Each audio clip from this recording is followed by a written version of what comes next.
think I'm streaming, so let's do the audio check. I could Chan the Magic Man, you're already in chat. How's it going? Welcome in, Chan. How's it going? Welcome in, Chan.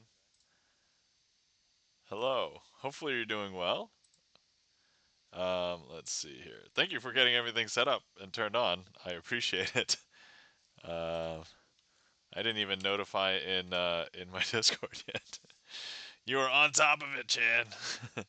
You're doing well. Excellent. Glad to hear you're doing well. I've had I've had a busy week. Yeah. Barney of the Rubble requesting Wonderwall. I don't know if I have that or let me see. What could I do? What could I do with a wall? I'm not sure. Let me mull that over, Barney. I'll get back to you. Chance. Oh, I saw the title update. It had to.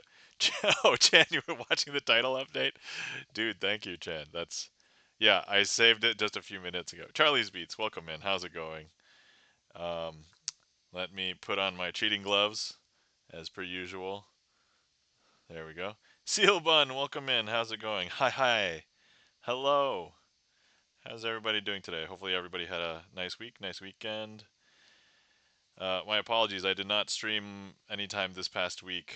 I intended to do a cooking one, but then I was like, I don't really have anything to cook because my family had to finish up the leftovers that we had in our fridge and stuff. So, um, Sealbud says, I'm doing good. How about you? All right. I'm doing pretty decent.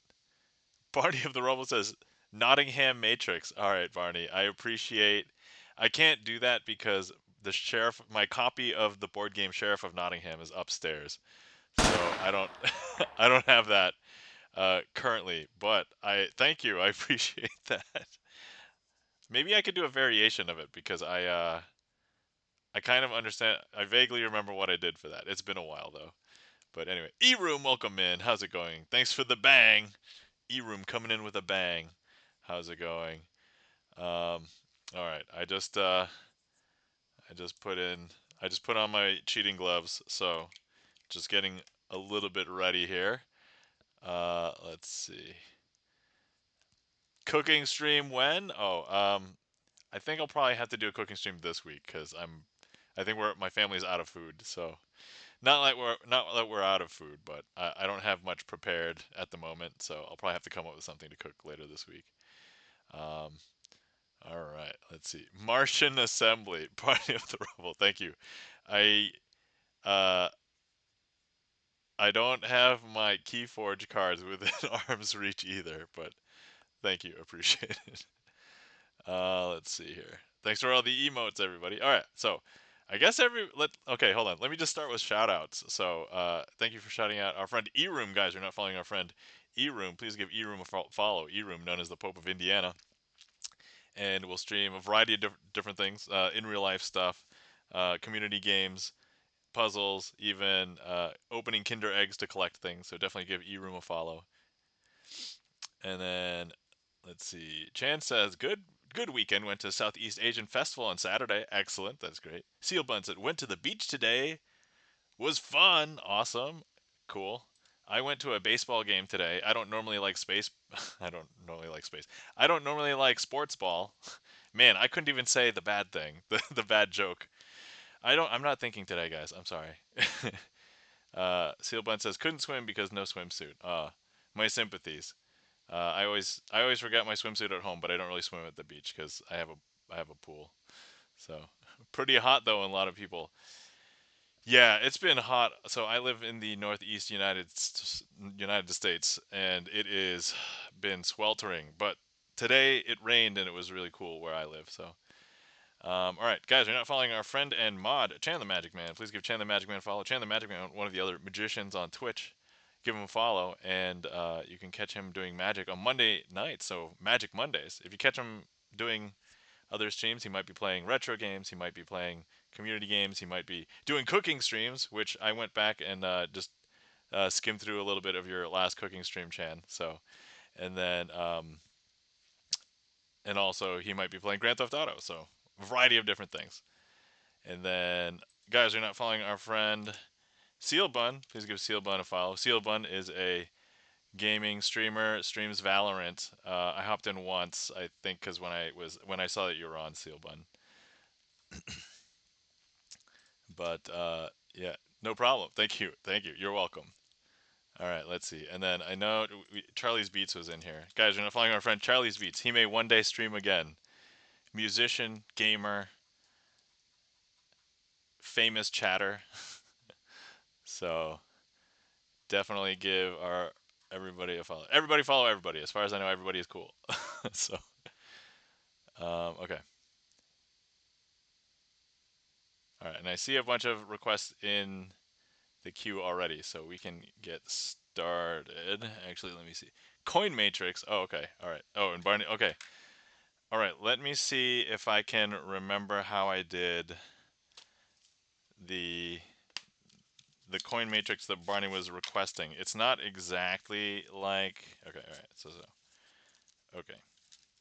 Yeah. Let me.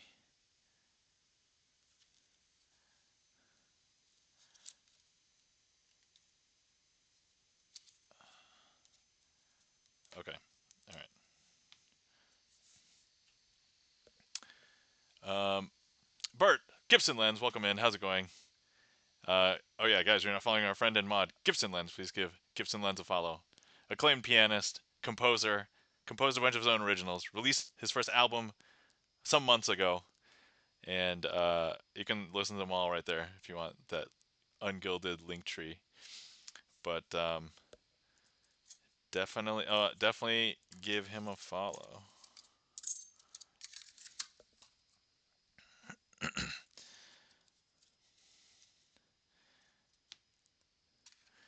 Oh man, I just realized that requesting, or sorry, doing the coin matrix first. This doesn't feel right. I don't know how I can.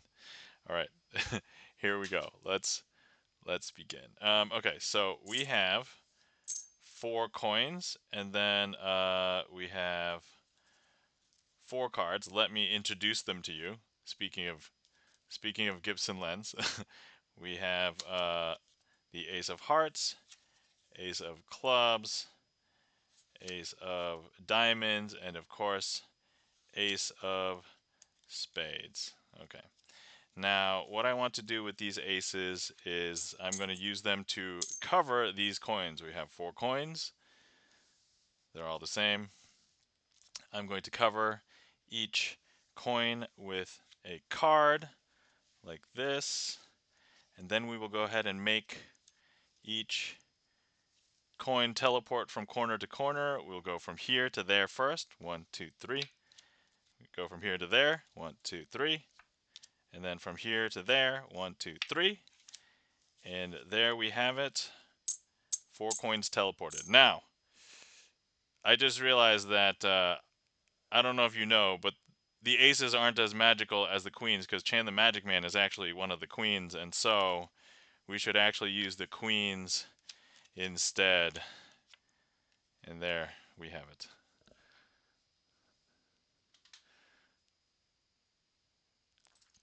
So if I recall, yeah, that's what I did, I think, for the thing that Barney requested, except just with this stuff instead of a board game. Davis Deli, welcome in. How's it going? Ooh, I don't think I've seen this one yet, Silvan says. I haven't done that ending in a while, so I normally do the ones where the coins will move around, but so the one that Barney was referencing, I did a trick on my YouTube channel where I used the components of a board game. It was called Sheriff of Nottingham, and it had like little tiny cardboard coins that I used, and they had their own cards. And I think what I did was that I swapped out the cards at the end of the trick, same like this, except I went from aces to queens here. In that game, there's like legal food and like not legal food and stuff like that. So, but I think I captured the essence. So thanks for that request, Barney. Davis Deli, welcome in. How's it going? Hey chat, welcome in. Anyway, how's everybody doing? Hopefully everybody had a wonderful week, wonderful weekend. Um, let's see. Thank you kindly for the emotes and the claps and the nice Seal Bun, Chan, the Magic Man, E Room, Seal Bun. Thank you kindly. Oh yes, and thank you for shouting out our friend Davis Deli. Guys, you're not following our friend Davis Deli. Please give Davis Deli a follow. I think I was able to hop into Davis Deli's once randomly doing music. So,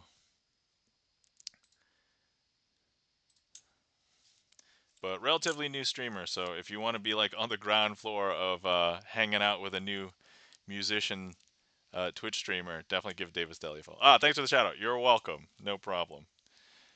Our pleasure. Okay, guys, if you've been sitting around for a while and you've not hydrated, please feel free to hydrate. I'm having black tea. It is slightly weakened because it's like my third cup with the same leaves, but cheers. Thanks for catching that hydrate, Chan. Davis Deli says, today was my first affiliate stream. It was tons of fun. Davis Deli, congratulations on reaching affiliate.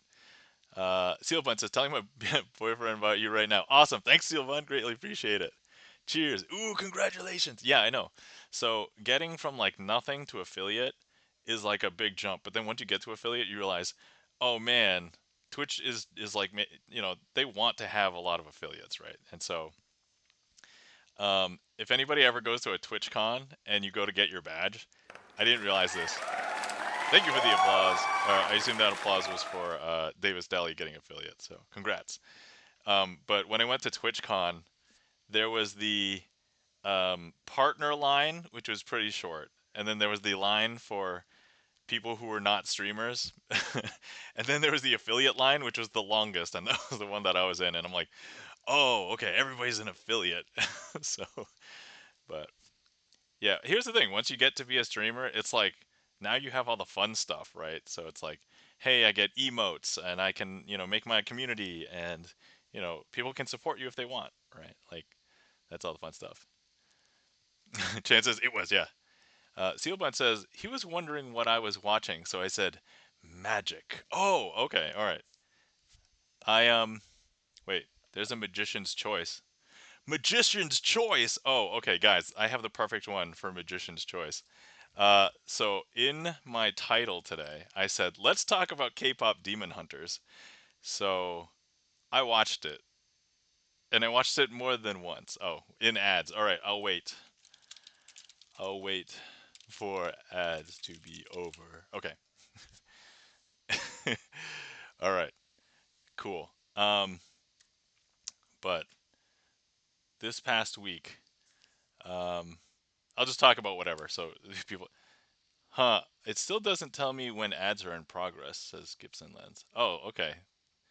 Yeah, that's strange because I had trouble finding where I could see when my ads run, and so I was trying to find like the little widget, but apparently the little widget that I thought that Reddit told me I could find to see if ads were playing doesn't exist anymore because it was like a post from like 3 or 4 years ago. So I need to find a new way to put like a little window in my OBS that says ads are running. I did find one where it's like you could put the entire like dashboard manager or something in there, but I'm like that's too much. I don't want to have that. I just want to have like a little it's supposed to show up in mod view. Yeah. So yeah, I don't all right, I'll have to figure that out. But anyway, okay, I hope everybody's back from ads now. But um, so yeah, I watched K-pop Demon Hunters, and not just once. I watched it twice. And now first of all, I love movies, but I don't really make time to watch them. But I was like, I need to watch this movie because everybody's talking about this. Now, first of all, if anybody doesn't know anything about K-pop Demon Hunters, it is currently at the top of the streaming movies basically for Netflix. It's the most streamed animated movie of all time on Netflix. AMA has vanished themselves. Oh, lurk. Just here now, but I will just be watching. Okay, thanks, Silvan. Thank you for the lurk. Great, appreciate it. Someone said to watch it. I said no. Oh, Bert, I recommend that you watch this. But I mean, you don't have to rush if you don't want to succumb to the hype. That's okay. You can take your time, but eventually. Um, so it's at the top of the streaming movie charts. It's actually at the top of the music charts, like the main song from K-pop Demon Hunters is at the top of the Billboard Hot 100. It's at the top of the Spotify charts. Felden Kane, welcome in. How's it going? Eroom says I stopped watching cartoons when I was 3. Lol. I watch anime, so if that falls under cartoons, I mean, I've been watching anime like my entire life. But anyway, so oh guys, you're not following our friend Felden Kane. Please give our friend Felden Kane a follow. Felden Kane, we last saw Felden Kane streaming Final Fantasy VII Remake, so definitely give Felden Kane a follow. Thank you for the shout out. You're welcome. My pleasure.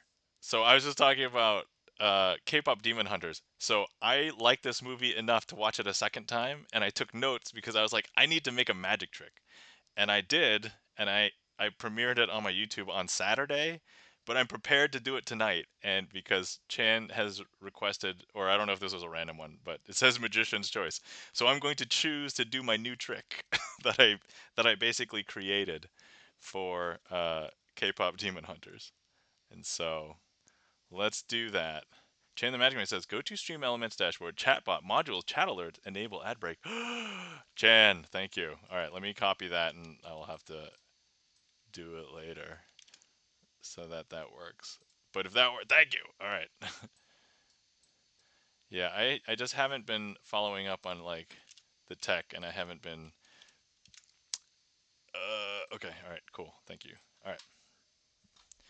So, for anybody who doesn't know the premise of K-pop Demon Hunters, K-pop Demon Hunters is a movie about a K-pop girl group called Huntrix. They basically are a K-pop group, but they also hunt demons.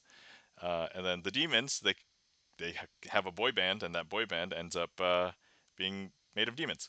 So, anyway, all right, that's the premise, and so here we go. K-pop Demon Hunters. This is my trick that I created for K-pop Demon Hunters. I just realized I also need my notes for this because I read some of the dialogue. Okay, all right. Okay, so first of all, we have two piles of cards, and I want to start off with I was obsessed with this movie because otherwise I wouldn't have watched it twice. And it starts off on an airplane, and the airplane has what seems to be regular, suitable flight staff. And so let me just show you. We have typical flight staff, we have typical flight staff, we have typical flight staff, we have typical flight staff. Okay. However, over here we have our girl group, aka Huntrix, and they are basically tasked with um, fighting the demons. However, they suspect that this flight staff is not normal flight staff, and so let's go ahead and meet the girls. We have the Queen of Diamonds, and she's going to represent Mira. Mira starts to complain and groan. I didn't even get to finish my ramyun. And then we have the Queen of Hearts, which will represent Zoe, and then we have the Queen of Spades, who will represent Rumi. And Zoe says, oh sorry, Rumi says, "Why do they always interrupt our snacking?" And throughout the entire movie, they're basically all shown like eating and stuff. But Zoe says, "Oh, they will face my wrath." And so Rumi ends up going over to the flight staff and asking, "Hey, excuse me, you're a demon, right?" And so we can inspect and take a look and see that they are indeed a demon. And so, oh look, patterns! Okay, the rest of you can come out. And look, the rest of them do come out. I know, is that weird? That's super weird. And here they all are. Now, Mira then says, "Oh, you got patterns. Now you gotta die." And so then they break out into song about the song is how it's done. But they basically start this entire fight scene with like the equivalent of like lightsabers but different weapons. And so I don't know exactly how many demons there were, but let's pretend that there were 4 initially. But they start to take them down one by one. So now there are 3. And then there are two, and then there's one, and then finally they have to take the last one out. And you can still see them up until they fall. I won't spoil that they jump out of a plane and land in a concert, and then the last demon ends up just being destroyed and making it look like special effects in the movie. But there you go. So that's how they defeat all of the flight staff demons. And later in the movie, as it turns out, we discover that Rumi, who is the main lead of the band, she is actually a demon. Now, if you have seen the music video, I don't think it's a spoiler per se because it's kind of revealed in that music video. So if you've listened to the song, so if she's a demon, that means we should be able to see demon on her. And so if we go and take a look, she'll look like a demon now. I don't know if you can tell, but look. So at some point she ends up leaving. She goes to see somebody named Celine. I won't tell you who Celine is right now. But if you listen to the song Golden, you will then see that, well, during the song, Rumi is singing during the song, and she says, I'm done hiding. Now I'm shining like I'm born to be. And then they break out into the chorus. You know we're gonna be golden, gonna be, born to be glowing, born to be. And that, my friends, is my trick called KPop Demon Hunters, based on the movie.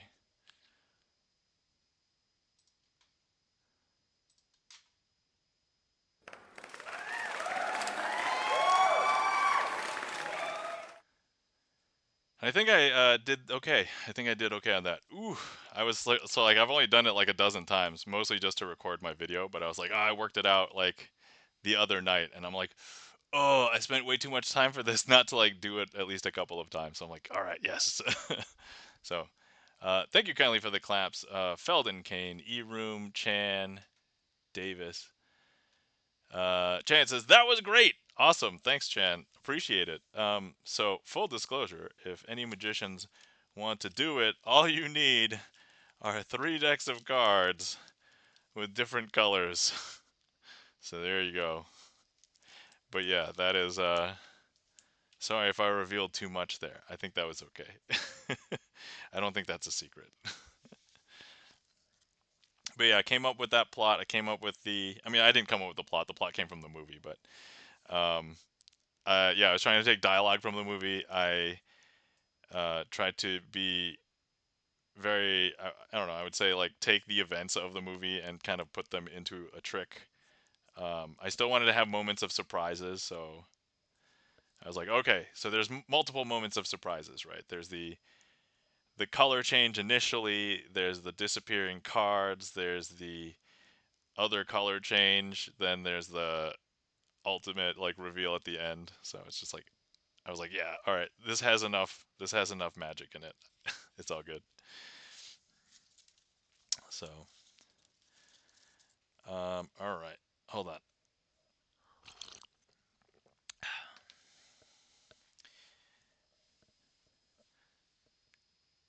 Chan says sus. Thanks for the sus, Chan. All right. Let's see. Queue is currently empty. If anybody would like to request anything, feel free. Uh, I had an interesting week. It was a very busy week, I guess, for a week where I was not working. But Monday I had a job interview. It was the second interview, so it was like a panel interview. So it was me on a call with like 4 software engineers. I thought it went. I thought it went fine. I haven't heard back yet, but I heard that they were maybe doing a bunch of interviews. So maybe I just wait until next week and see if where things are at. then Tuesday I had to take my car in for a car inspection, and I brought my laptop just in case I had to play games or something. Had to play games, but I also brought a deck of cards because I always do. And I'm like, all right. I was sitting there for like 10 minutes. I'm like, what do I want to do? Do I want to play games or do I want to show people magic? And I look around the waiting room, and I'm like, all right, there's like three other people here. That's at least three people I can show magic. So you know what? I just decide, all right, I'm gonna show these people magic. Felden Kane says, good luck. Thanks, Felden Kane. Greatly appreciate it. Um, so what I ended up doing was I showed this girl, and basically she was on her phone. She was an Asian girl on her phone waiting for her car. And I'm like, okay, I'm gonna see if I could show her a magic trick. So I'm like, oh hey, do you have a minute? And I was like, can you? And I had my cards. I was already shuffling them. It's like, can you go ahead and pick a card? And she wasn't like, she didn't say, oh, go away or anything. So I was like, okay, cool. So I showed her a trick. She was impressed. There was another woman who looked like she was busy, so I didn't really want to interrupt her first, but she was intrigued. She turned around and decided to come around and watch the trick too. So I was like, yeah, all right, cool. So I ended up showing both of them magic at the same time. And then the woman who had to work, she went back to work. But I was like, hey, if you're bored, I could, the Asian girl, I could still show her some magic. So I showed her some more magic. But I tried to do it quiet. So I was kind of doing like my tricks, but as though it was set to music. But I could basically let her see things in a way so that she could follow without me having to say any words to distract the woman who was working. Um, then the other person who was in the waiting room, she had actually ended up leaving while I was showing the first person magic. So I'm like, oh, okay. Then a guy comes in after that, and he sits down, and I go over and it's like, hey, you want to see something? And I show him a trick, and he's like, and afterwards, because he had a book, he's like, no, it's okay. I'll go back to reading my book. And then literally 3 minutes later, he says, okay, I'm ready for a second trick now. I come back over, and he tells me, oh yeah, I can read my book anytime. So I show him a few more tricks. I find out that he is the brother-in-law of a magician vendor. So if anybody's gone to a magic convention and you've met Paul Richards, I met Paul Richards' brother-in-law, and I was like, what? That's crazy. And so I was like, what are the odds that I would meet somebody uh, that was in the magic world that already he already that it's just like I could understand his reaction now because he's probably like sick of magic.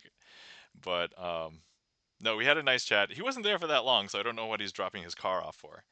I got the unfortunate news that my I didn't pass inspection because I needed new tires and a new brake pads, and I was like, oh, fine, I got to pay for those. And to be fair, I've had the car for like 6 years, and I haven't had brakes or tires replaced. So I'm like, all right, sounds fair. So I got all that done. But then one other guy came in afterwards, and I showed him a couple of tricks. And then he ends up staying for a long time too. We chat for like an hour, like after I showed him some tricks. And I find out he was a former CIO of a bunch of different companies, some local, some not. And he offered to friend me or like connect with me on LinkedIn. And so I was like, "Yo, dude, that's awesome!" Like out of everybody that I met, I might have gotten some people's first names, but I remember his name because he and I connected for an hour, and we're now connected on LinkedIn. And he said he offered me if I wanted to meet anybody that he knew or whatever, he would be more than happy to do an introduction. And I was like, "Oh, so cool!" Like, and none of this would have happened if I probably didn't do magic. I mean, I might have organically struck up a conversation with people, but like it's just so much easier if I had like, hey, look, I have an excuse to show you magic, and then we chat versus like, hey, how's it going, man? Random dude in the same room as me because we're stuck waiting for our cars. Like, yeah. So anyway, yeah. Chances, wow, no way, WTF? And Felden Kane says, heck yeah, that's awesome. Yeah. So that's kind of the reality that I'm in. And I was like, whoa, that's so cool. All right, I can see that Chan has requested a trick called shaking the aces. Let me go ahead and grab said aces. Okay, all right. So, what we have here are the four aces. We have ace of hearts, clubs, diamonds, and spades.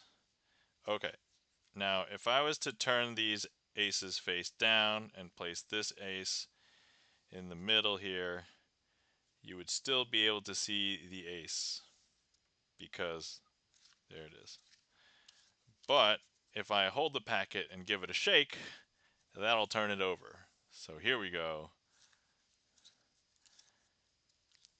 But now if I hold the packet and give it a shake again, that shake will actually turn up one of the aces. In this case, the ace of hearts.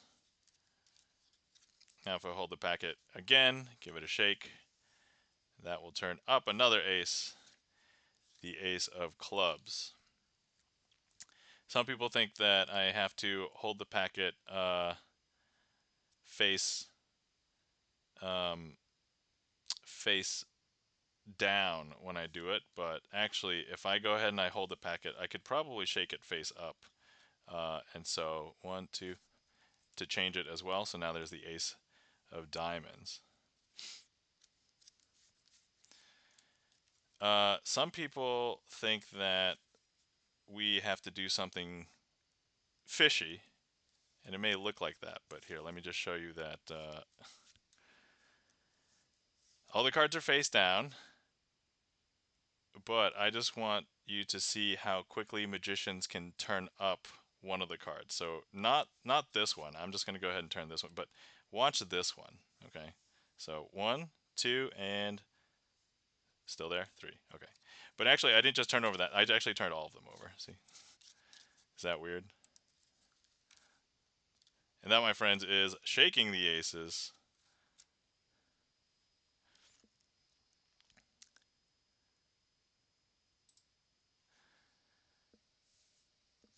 Thanks for clearing that, Chan. Thank you kindly for the claps. Felden Kane, E-Room. So let me see. Let me let me consult with my calendar because there was another magic thing that happened earlier this week. Let's see. Oh, I went out to lunch at a new Thai place nearby. Food was good. They ran out of some food, and I forgot to take a.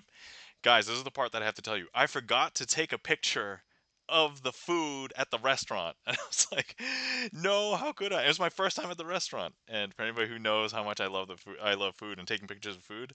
I cannot believe that I did not take a picture of the food at this restaurant. I was like, no, come on. It's okay. I'm sure I'll be back. It was a good place. And then, oh yeah, so on Friday, I go with my family to these concerts. I've mentioned these like summer concerts that I've been going to with my family. I think it's like every Friday. We did miss one, but this past Friday we went. We hung out with some of the same people that we did last time. But somebody that I had shown magic to about maybe 3 weeks ago remembered me and came back to me and asked for more magic tricks. And I was like, "Yo, sure, why not?" So I showed him some more magic tricks, and that was great. I think I remember his name, but I don't want to like. Well, I don't. First of all, I don't want to dox anybody, so I'm not going to say it online. But I'm not going to say it just in case I got it wrong. But in my head, I have a name, and I'm like, oh, okay, I think I remember. And then there was like a couple of, I don't know if they were like older teen kids or something. They were selling something for an event at a table. Usually there's like a vendor table, but it looked like at the beginning of the event, it looked like they were bored out of their minds. So I'm like, let me go over there, and I talked to them for a little bit and showed them some magic, and they were like, what? So anyway, throughout this week, I also advertised my YouTube, and I was telling everybody like, oh yeah, if you guys want to give me a follow or subscribe on YouTube, because I'm like less than 50 people away from 2K subscribers on YouTube. Flaming Hails, welcome in. How's it going? How are you doing today? Good to see you, Flaming Hails. Hopefully you're doing well. Let's see here. Oh, guys, the queue is empty. If anybody would like to request any tricks, feel free. The trick list is pinned in chat, so definitely feel free to request anything. I was just telling everybody about my the magic stuff that happened in the week. I already talked a little bit about K-pop Demon Hunters, but I'm totally down to talk more about K-pop Demon Hunters if anybody wants. Flaming Hell says bored at work. My sympathies. I can commiserate with you. I remember when I was bored at work back in the day. When I was employed. I'm not gonna be able to make this joke forever, so I gotta milk it while I can, right? Um, I went to a moving sale and I bought a thing.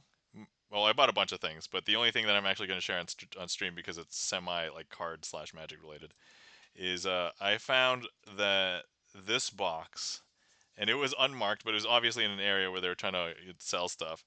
And I'm like, there's 2 decks of playing cards. All right, they're probably crap cards, but I'm like, it's a it's a box. It's a deck box that's made out of wood that can hold 2 decks. So I'm like, all right, I'm gonna get it just for the box. I did look through the cards already, but I'll just show you guys the cards now. But I definitely got it for the box. Anyway, not bad for $1 basically at the end of the day, right? So I can put 2 decks in here. Should be fun. Should be cool. So the decks that that came in there are first of all very old. I'm just gonna show you a shot of the edge of these, and they are like bridge size. They're narrower. They're shorter than I think a poker. Hold on, let me just double check. Yeah, they're a little bit shorter, but not much, and then they're substantially narrower. But they are one directional. This one features a car. This one features a different car, and then this one had some cards that were stuffed into the hinge. You can almost see the damage just like right at the edge over here. And so, yeah, certainly will not be able to use these for magic because, well, this side doesn't have a border, but you can see that they're white. This side has a border for this, and I'm just like, oh, that would not be very good. They are not good stock. They're very paper terrible. So, but here we'll give you guys a shuffle just so. So here's a shuffle. I can almost feel how thick the edges are for some of these. Oh, one of these is damaged. So if you take a look at this Queen of Hearts. Although it's strange because I almost feel like somebody ripped this out deliberately and not because it came out organically. I was like, did they use it for like a collage and they needed a cue? Did this come from like a serial killer's house and they needed to take the cue for a ransom note? I'm just like, I don't know. Look, I'm not. Anyway, the people who were living there were moving away, so I don't know. And then let's see, the same thing with this one, just some bent corners, but like this card, I can kind of see that the corner is already peeling as well in a similar fashion. So yeah, not very good cards, but anyway, deck box. I could totally do stuff with this, I think. So actually, let me see if 2 regular bicycle deck boxes. No, they will not fit. So I may have to. Maybe these are only for. I have my bridge size decks right here. Hold on. I can't even fit the bridge sized box in there. Let me see if I can fit the cards in there. If not, I have to relegate this. Okay, the cards kind of fit. It's okay, so it only fits bridge size cards, no box. Oh, that's more disappointing than I thought. Well, I only spent $1 on it. It's okay.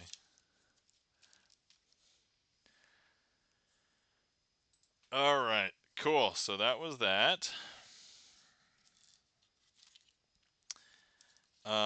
Let's see. Next up, I was trying to think of other tricks that I could do, but for anybody who was here a few minutes ago that was able to see my K-pop Demon Hunters card trick, and if you haven't, you can check that out on my YouTube because it published yesterday.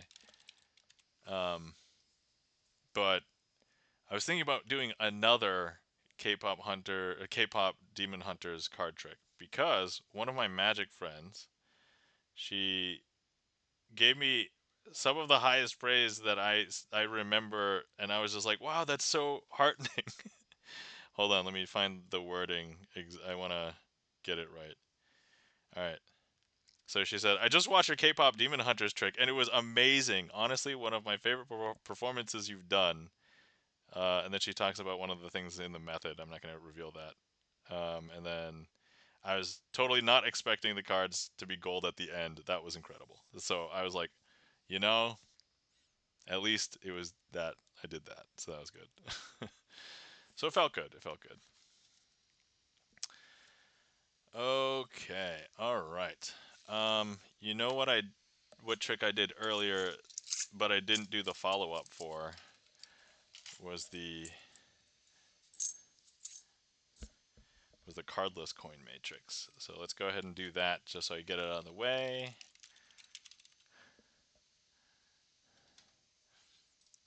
Okay. All right. Here we go. Cardless coin matrix. So here we've got our 4 coins, and then hands are empty, and we're going to go ahead and teleport coins from corner to corner. Same thing over here, and over here, and then we've got 1, 2, 3, and 1 over here. There we go. And then I don't know if I can call it the new finale at this point because it's not really that new. I've been doing it for like a couple months now, so. And we can go 1, 2, and 3. And that, my friends, is the cardless coin matrix.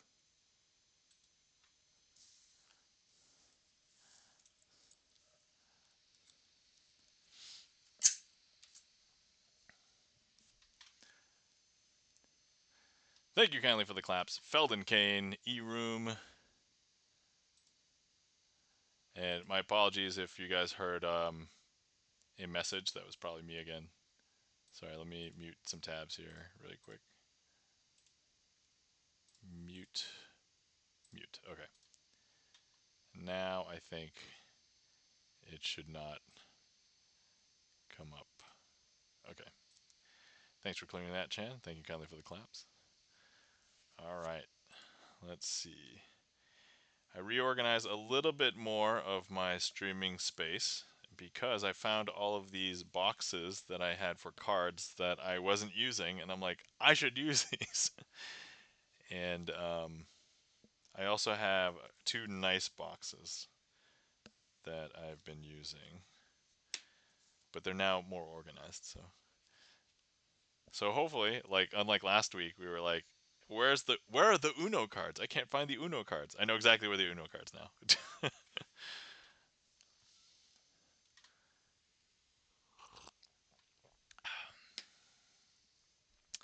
So let's see. This upcoming week, I think I was probably going to stream some more, and I need to intentionally do it and not let other things like come up in my life. But I for real don't have stuff coming up. I am going to be going to a picnic during the day on Wednesday. So I anticipate I'm going to be showing real people magic in real life and advertising my YouTube channel. So maybe I can get over 2K subscribers. And then, yeah. I am going to be hanging out with magicians tomorrow night. So that's the plan for tomorrow night. I see Charlie has requested a trick. Oh, yeah, I just realized this black thing was not here. You could just see the wood paneling. This is new. So I actually have a shelf right here. It's just one shelf, but it's like a nice backdrop for this. So I could conceivably put something here. There we go. The Twitch deck box could sit there, for example. I haven't figured out what to do with that yet, but okay. All right. So we have the classic Triumph. Actually, I don't know why I'm shuffling. We need a card selected, and you know what? Because Charlie's Beats has requested the trick. I know Charlie's Beats has signed the Ace of Spades, and so let's go ahead and use the Ace of Spades signed by Charlie's Beats. Okay. And let's go ahead and put this into the middle of the deck just so that you know that I'm really putting it in there. I'll do it face up so you don't think I move it back to the top or anything in any particular way. But now let's go ahead and just give it a quick mix. Same thing this way.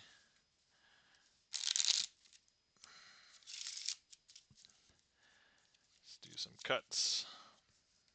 All right, so Charlie's Beats is well mixed. I don't even know if that Charlie, you can take that as a compliment. Charlie's Beats well mixed. So you know what? You know it's in the name, right? Charlie's Beats. His beats are well mixed, mixing pretty well. So, but in order to really well mix Charlie's Beats, I'm gonna go ahead and shuffle cards face up into face down because that's how Charlie likes it. It can't be well mixed unless we mix it really well. And so there we are going to be going ahead and mixing oh crap. You know what, guys? We have a bunch of cards. Some of them are face up into face down. It's all around. Um, but I don't know if you know. Hey, Charlie, are you a DJ? I'm just because so look, we've got a back to a front to a back. Look, it's Chan the Magic Man. You know, if nothing else, he can. There's a back to a back. Yeah, and so here we go. Let's go ahead and have Charlie's Beats mix the mix. I don't know how great this is going to sound. I'm not a musician. I just do magic. And so, therefore, Charlie will have to do the magic for me because I'm not the music guy.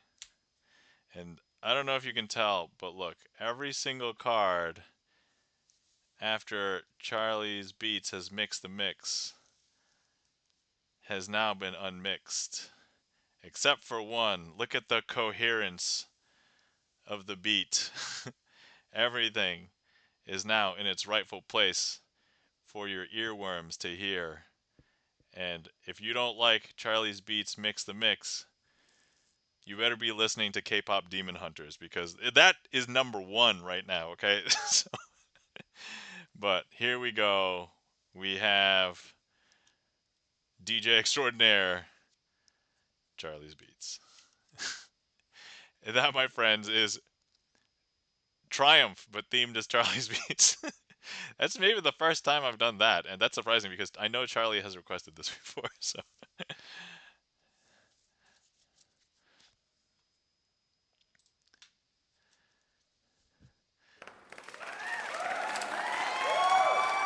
Thank you kindly for the claps and emotes. E-Room, Charlie's Beats, Davis Deli, Gibson Lens, Feldon Kane. Thanks for the applause. Chan the Magic Man. Alright. I would say I won't quit my day job. I don't have one. uh, so maybe that is the perfect excuse to get into rapping. Oh man. Charlie's Beats, thank you so much for the resub for 29 months. That's insane. Charlie's Beats, thank you so much for the support. Greatly appreciate it. You know what? You know what that deserves? If anybody was looking at you with sus eyes before, well, no longer. There we go. Now they're just normal eyes. And I don't know if anybody's into relational databases, but normal eyes. All right, if anybody understood that, I'm gonna give you this. All right, okay. Charlie's Beats got it. Thanks.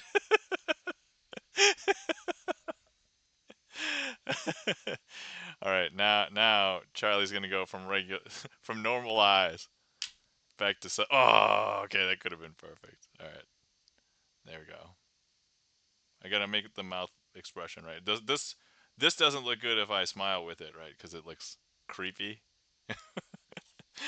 uh, all right, let me try that again. Normalize. There we go. That looked much better. Oh yeah. Okay.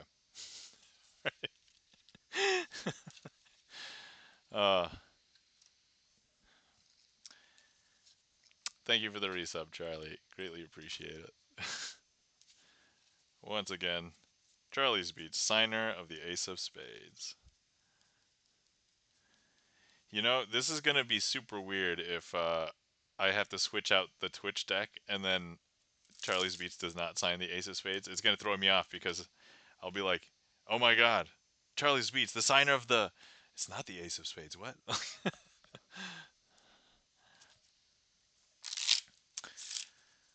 All right.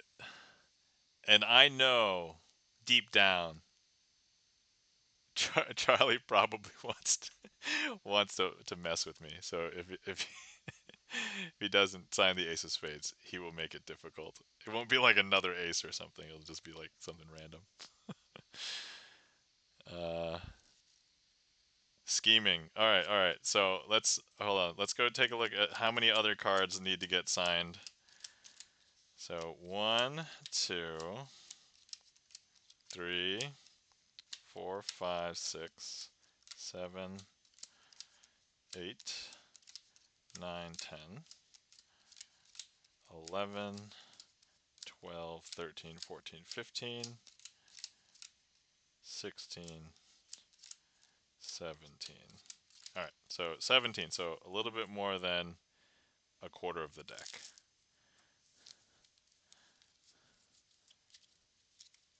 So these are the remainder cards. So it looks like we got a while. Yep, looks like we got a while.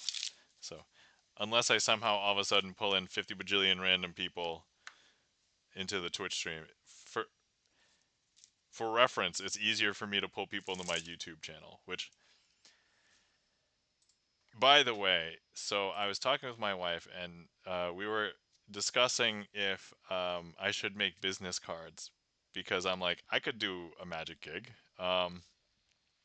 And I'm like, oh, what if I change my information? Like, what if I, and I was like, and I was trying to look for a solution to have a digital business card, but then I could physically print something.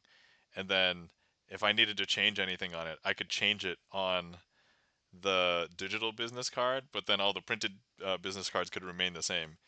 And I think I found it. Yeah, Gibson Len says QR code. Yeah, exactly. So between having a QR code or just a static link to, or QR code to this website. So I found a bunch of sites that do a similar thing. But like, Linktree is one of them, things like that. I found one that was called Card, CARRD.co,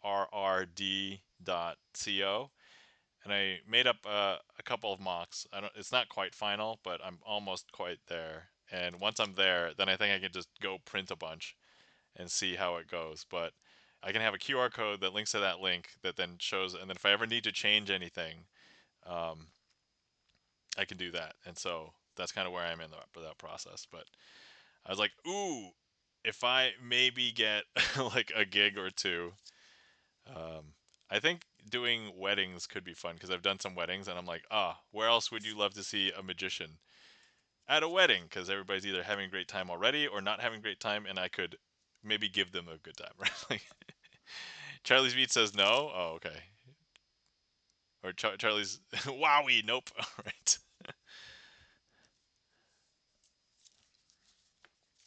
So yeah, there. I was thinking like I would make an exception if this Twitch deck became completely unusable. But right now we're still like I am actually very impressed with the card stock that Twitch decided to use for these cards. Like the box is not an amazing card box, but otherwise the card stock is very good. Like it's pretty nice. I can't complain about them. So, but yeah. Okay, all right. Let me, you know what?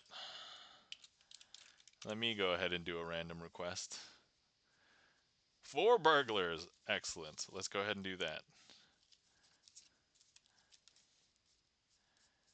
Um,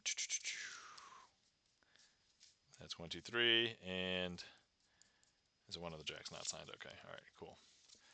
Whoa, Twitch cards, Davis Deli. Oh, okay. So Davis Deli. Before I proceed with this trick, let me tell you, these cards are exclusively from TwitchCon Vegas 2023 because um, I, along with my mods at the time, Gibson Lens and the Rusty Panda, attended TwitchCon and also put on an interactive workshop where I introduced that Magic Twitch was a thing. I showed some tricks, taught some tricks, and we got free passes, for TwitchCon. We had to pay for everything else, like hotel, food, everything else. But literally, we only got the badges for free. But I'm like, that's still good for like an hour's worth of presentation. And honestly, like when we met up like maybe what 2 or 3 times just to talk for like an hour before. And I did put in some more work because I came up with the presentation, I came up with the tricks, came up with how I would teach the tricks. But I worked with Twitch to create this deck of cards. So they came up with the design, and I just gave them like my bare minimum requirements, which was like border that matched the front and the back, not one directional, but like if I turned it this way, it would look exactly the same, the design. And then I kind of let them run with it, and then I was like, oh cool, that looks good, and just so long as everything worked out, it was fine. So and they made a ton of these. The panel or the interactive workshop I made did not get as well attended as many decks as they had created, but they gave me a bunch, and so I was like, all right, I'll take them. So I have more of these actually over there, but Charlie's Beat says, "My goodness, it's been that long." Yeah, it's been 2 years. And then yeah, so Davis Deli says, "That's awesome. Did you enjoy TwitchCon? I'm thinking going this year." Davis Deli, if you like Twitch or hanging out with or meeting people that you've never met but they're streamers, go to TwitchCon. It's a fun time. I like going to different conventions, and I've kind of like spread my uh, convention attendance a little bit different to different conventions. But I would go back to TwitchCon. It's just the circumstances of the last couple of years has been a little bit weird for me, and then now that I'm unemployed, I don't know about next year. So we will see. We will see. And then Felon King is very cool. Yeah. So there you go. And oh guys, Gibson Lens is going to TwitchCon again this year, and lots of Twitch music performances in the outside of TwitchCon. Yeah. Oh, in and outside. That's going to be pretty cool. All right. So, um, let's get on with this trick. Now, I have the 4 jacks. We've got the Jack of Hearts. We have the Jack of Clubs. We have the Jack of Diamonds. And of course, the Jack of Spades. And what we're going to do is these are the burglars, and they are going to burgle the bank. The bank is going to be represented by the deck. And so here's our ringleader, the Jack of Spades, going to tell each of the burglars what to do. Hey, you go down to the vault and try and crack the vault. You go down to the cash registers and break all of the cash registers, get all the money, pull them out. You go into the safety deposit boxes and get everything in there that you can. And they are all going to get in there. And while they're doing their work, the Jack of Spades is going to sit on the roof of the bank, being the lookout, trying to watch for the coppers or the feds. Depends on if these are like very high profile burglars. But um, our ringleader Jack of Spades says, "Hey, I see the cops coming. Everybody, let's get out of here." And so everybody runs up to the roof, and they are all able to gather and get away in their helicopter.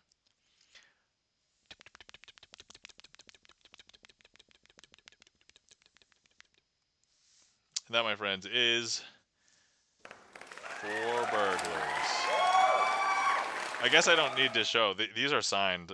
Well, except for the Jack of Clubs, but yeah, these are all signed. So they're the same ones. I just get into this habit of like over-proving. So there's one thing about magic that you don't need to do is over-prove, because there's this thing that they say, don't run when you're not being chased. And so, but yeah. Thanks for clearing that, Chan, and thank you kindly for the claps. Felden Kane, E Room, Gibson Lens, Chan the Magic Man. Um, let's see.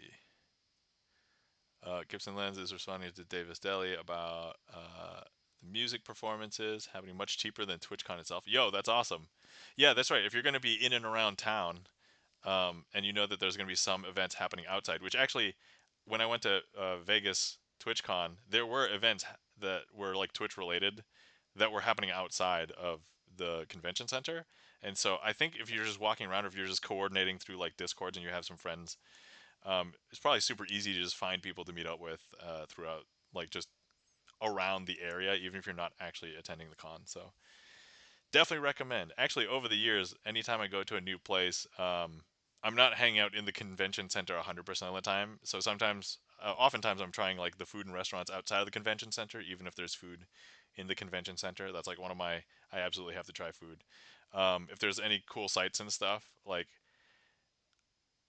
after the first like 3 or 4 conventions, you realize, your entire life doesn't have to be in the convention center. And so if you're at a cool place, like I went to Seattle and for like a PAX one year, and my friend and I had been there like 2 or 3 times, and by the third time we were like, "Hey, you want to go check out, something else?" And so we were like, "Yeah, let's." So we checked out the Space Needle. We checked out. There was like this music emporium or something museum nearby as well. So we checked that one out.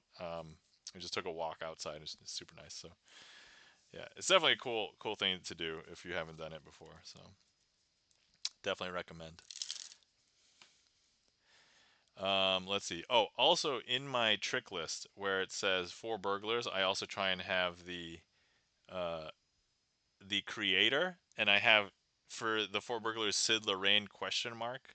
So I think I found out that Sid Lorraine is not the person who actually created that trick. The problem is I don't know, or we cannot confirm who the person who created it was. But Sid Lorraine is the magician that made the 4 burglars trick more popular and like kind of what it is known as today. And so like that version that I did is probably closest to Sid Lorraine's version, but he did not come up with it. So for anybody who's into magic history or anything like that, I just learned that this past week. I mean, I had the question mark, so I think it was, but it's much clearer to me now. So let's see. If anybody loves conventions, I have a couple of like my convention recaps on my YouTube channel. So if you go back in time, you can see my TwitchCon recap from 2023 was 2 episodes long, or 2 streams long, because it took me that long to go through all the photos and all the stuff. But guys, I got to meet Gibson Lens in real life, so I can assuredly attest. Bert is real. That's um and there was so many cool things in Vegas. Even though I kind of like, I hate the layout of Las Vegas. Like the layout of Las Vegas is kind of not good. But like, there's so many. There's legitimately cool things there. I just wish that it was easier to get around, and like water and food were not stupid expensive on the strip. So anyway, I haven't been to San Diego. Um, so I'll have to make it out there one day, one year. So I'll just have to. I need things to align before I go about doing that. Feldman Kane says epic. That's right.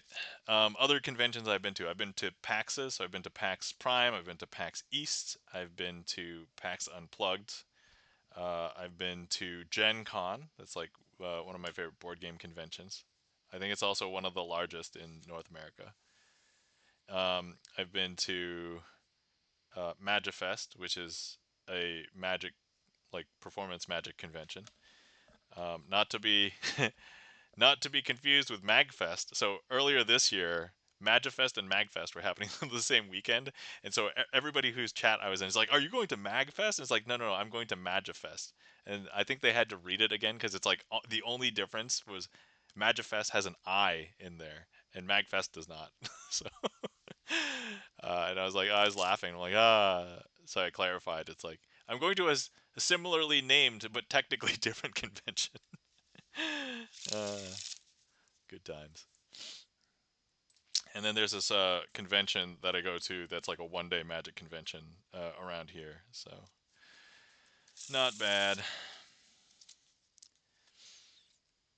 I let's see. Oh yeah, so I did some more research last week because I forgot who had requested my Rubik's Cube solve. I think was it Sealbun? I think it was Sealbun. But somebody else in chat called out. Oh yeah, it was Mark Rides said that it was not the beginner's method, and so I re looked at what the current example of beginner's method was, and I'm like, why?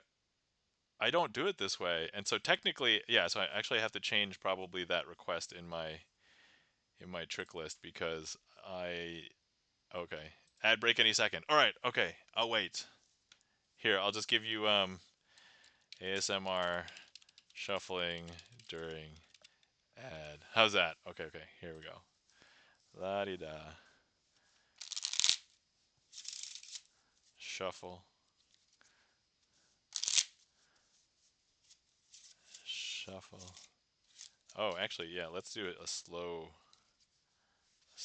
bridge. Here we go. Ready?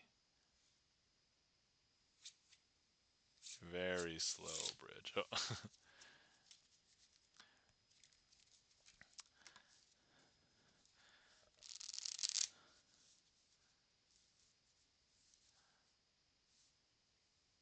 We just push them in. Just tap them on the butt. There you go.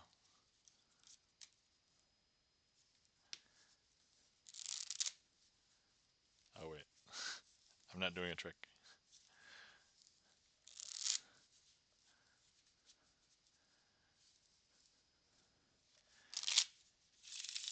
Yep, and this is really why I need to get an ad thing put in so I know when this is happening.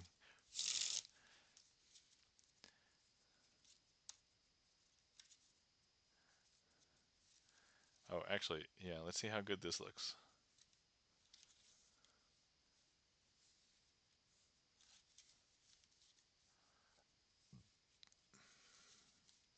Okay, I think it's not perfect yet because you can tell that there's something going on.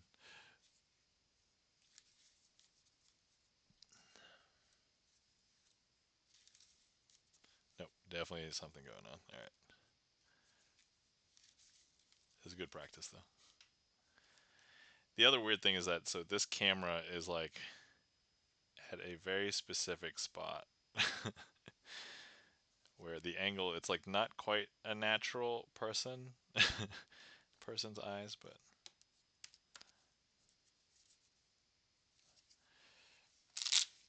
okay, are we back from the ad? Anybody know?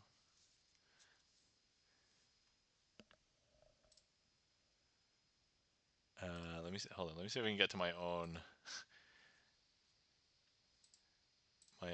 mod dashboard. Although I suspect that I wasn't able to see anything. Mod dashboard. Okay. Back. All right. Thanks, Chan. Greatly appreciate it. All right. Queue is empty. If anybody would like to request any tricks, feel free. I've just kind of been blabbering on. I think when I left off, when the ad was threatening, I don't do the beginner's method of Rubik's Cube. I think I do something a little bit different because I reviewed the beginner's method, and that was not exactly what I did. And I think Mark Rides called that out. So I was like, oh, okay, that probably makes sense. So I have to figure out what I actually do. All right. Let's see. I could fiddle with something else. So if anybody was not here when I introduced that I got a cup. So I have a cup. This is a metal cup. Um, I don't know what kind of tricks I can do with it exactly. So let's go find what fits under the cup. I could put a coin under the cup.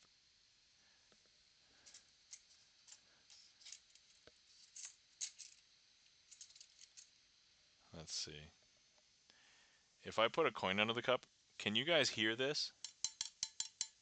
Is that audible to you guys?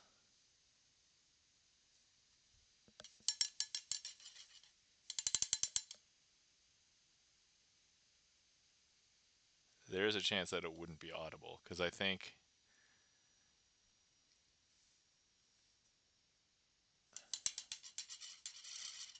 I can spin it around, right?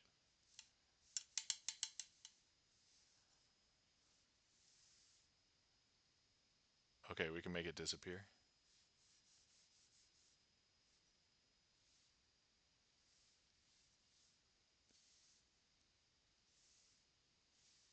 Yes, I can hear it. E-room says. Okay. All right, you can hear it when it's there, right? But when I make it disappear, it's not. Okay. All right. So okay. So for real, I'm gonna go ahead and take it into this hand over here. Okay. But we don't hear anything underneath here, and it's actually still over there.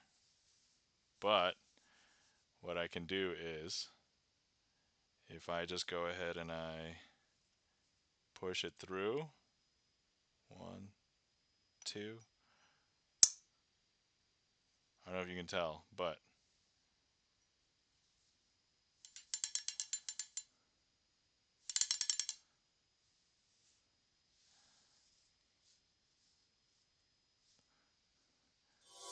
Feldenkane, thank you for the transporter.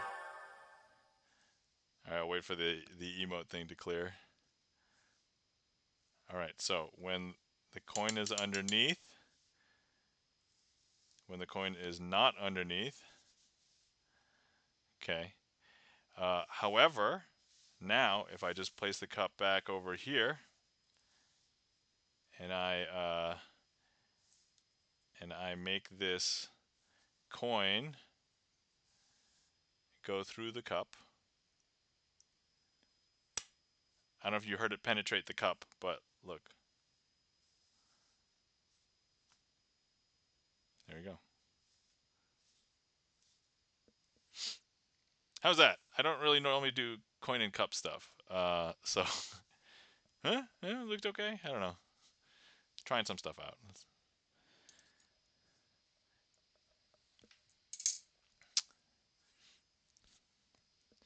Thank you kindly for the claps. Felden Kane, E-Room, Chan the Magic Man. No tricks with you. Let's see. Does anybody want to interact with a trick? I would like to have somebody select a card using the heat map.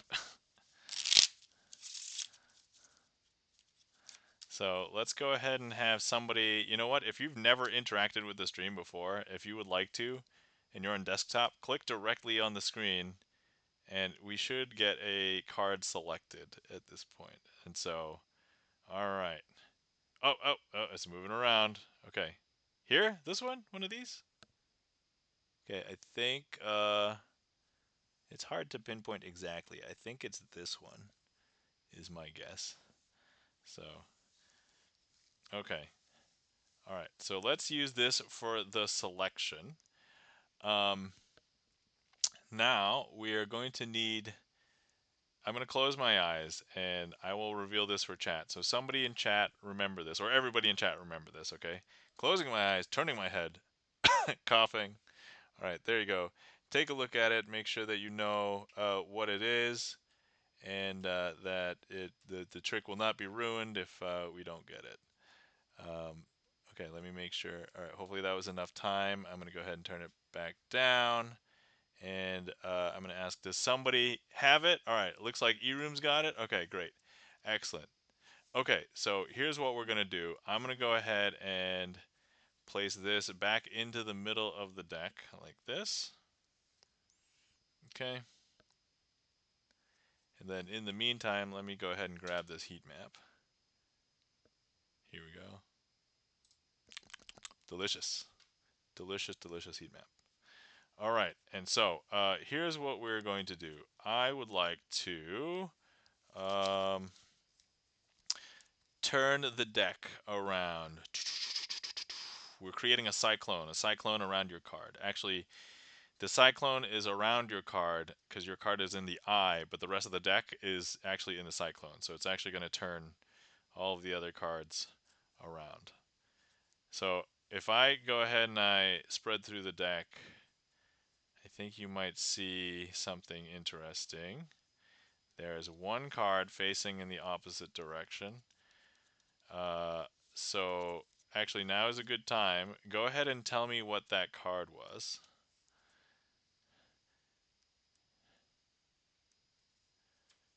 What was this card? Seven of Diamonds. Here we go. We have the Seven of Diamonds. Now, a lot of you probably know how that trick is done, because really there's only one way. And this might reveal a little bit how the first half is done. If Eroom says nice, nice, nice. Okay, so here's what we're going to do. I'm going to go ahead and take the Seven of Diamonds, and I'm going to place it face down into the face down deck, like this. We're going to close that up. Now, some people think I might hide it on the bottom. That's not the case. Some people may think that I hide it on the top. That's not the case either. However, if I just go ahead and spread through the deck, you might be able to see your card. I don't want to like accidentally have you see it. So, but actually, here's what we're gonna do. Ready? We're gonna build the cyclone again, and I don't know if you can tell, but the back design is perfect for this. And look, Chan the Magic Man's got the spiral red. It basically matches this exactly. But if I show you now, there's actually one card facing in the opposite direction. And that one card happens to be, actually I should just spread before I shuffle, because is Seven of Diamonds. And that, my friends, is the inverted card trick.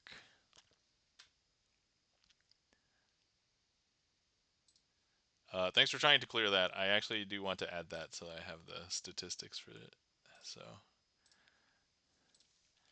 inverted, boom, add to queue, mark as done. There we go. Okay, cool. Thank you kindly for the claps. E-Room, Felden Kane, Chan the Magic Man. Thanks for attempting to clear it, Chan. So I have a tutorial for this going up on my YouTube on Tuesday. It's not public for everybody. It is only for channel members, so people who support me on YouTube. But I don't know if there's anybody who's like a budding magician who wants to do card magic, but I'm going to have a bunch more tutorials put up. I currently have 4 up. So this one that's coming up on Tuesday will be the 5th one. But yeah, I'd like to think I make good content, but certainly I don't know if people are prepared to pay for it, especially considering my first year in Magic was just watching free stuff. But maybe one day somebody will want to. We'll see.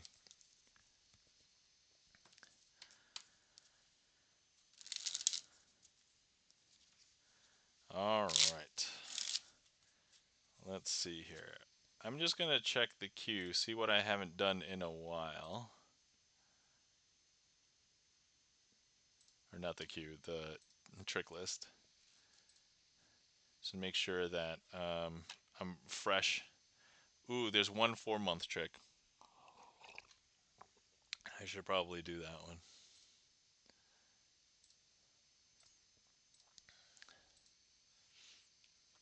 Felden Kane says, "You create great content." Thank you, Felden Kane. Greatly appreciate that. Thank you kindly. Even if it was not true, that made me feel better. Thank you.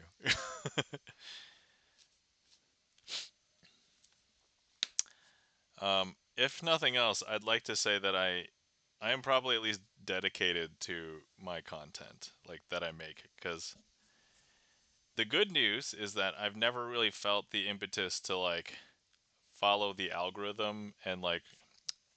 So okay, before I get into the next trick, I basically talked with some generative AI, and I asked them, okay, what are the most popular YouTube titles for card tricks? And basically, the top 10 are all like clickbaity, you know, here, learn this card trick that will blow minds. Learn this card trick that will fool magicians. The best card trick in the world, And I'm just like, I don't want to put titles like that on my videos. And so it's kind of depressing because the stuff that I make is like not really going to be served up because those are the titles that if anybody's searching for card tricks, they will get. And I was having this discussion with another magician too this past week, and it's like they were having trouble finding good magic tricks, and I'm like, my channel. But no, seriously, like if you try and search for card tricks or anything, you're not gonna find much outside of those titles unless you either find a creator that knows them or you know specific magic trick names or magician names. And it's better to search for those magician names or those magic trick names because you're going to get content related to those people or those tricks and less like clickbaity, learn this trick. A lot of the learn the tricks are like either basic tricks that like most magicians know or like they're math based tricks. Not I'm not bashing them, but it's just like I enjoy the art of sleight of hand, and so I want to do sleight of hand, right? And a math trick, like it can be a great trick to start off with, especially because like you're not having to worry about sleights, you're not having to worry about like the hard stuff, um, and you can work on things like your presentation, your storytelling, that kind of stuff, right? So anyway,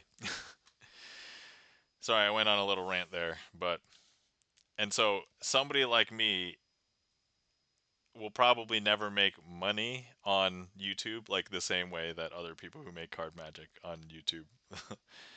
So that's kind of like and I'm only thinking about this because of from the reference point of I am currently unemployed kind of thing.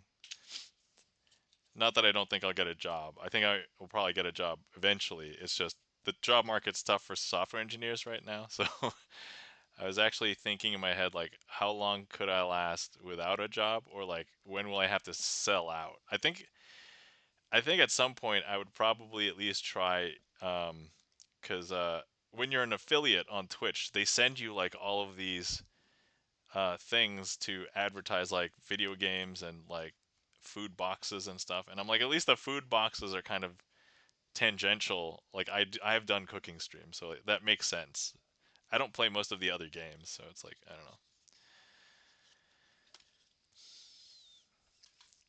know. Okay, all right, end rant. All right, here we go. So this trick has a lot of names. It's called McDonald's Aces. It's called Dream of Aces. It's called um, Grandpa's Aces. So, but first, let me find all the aces because we need all the aces for a trick called called McDonald's Aces. Okay. So here we've got all the aces, and I'm going to go ahead and lay them down so that all the aces are up here, except for the ace of spades. The ace of spades is what we call the leader ace. Gibson Land says, it's happened. Job market is terrible for software engineers, old and new. Yep, that is correct. For sure. Wait, when you say it's happened, did something happen to you? Or you're still employed, right? Sorry if this is the way that I find out. Okay, I'm gonna drop 3 cards onto each one of these piles. I'm still employed. Okay, whew. All right. For a second when you said it's happened, and I'm like, oh, wait. Okay. Okay. All right. Excellent. But anyway, I'm doing okay. I'm not panicking or anything at the moment. Actually, when I was watching Office Space with Gibson Lens, he and I had a chance to chat and talk about stuff. So I'm okay. Gibson Lens says, I mean, it was fairly reasonable to find a job for 20 plus years. Yeah, and now it's just like insane. Like, okay, all right. So I'm going to go ahead and here's what we're going to do. This is called an ace assembly, and we're going to try and get each of the aces to jump from their specific piles to somewhere else. Gibson Lens says, but now companies are laying off people to bet on AI. Yeah, not even that, but like, so generative AI offshoring, the push to just like become efficient. There's like successful companies who lay off just to make a buck on Wall Street. It's so depressing. Feldon Kane has the fire. Kit Kat Gad, welcome in. How's it going, Kit Kat Gad? We were talking about software engineering jobs, and I'm in the middle of this trick called McDonald's Aces, which maybe makes me think maybe I should become a farmer. I don't know. So here we go. First one. Yep, that ace is gone, and now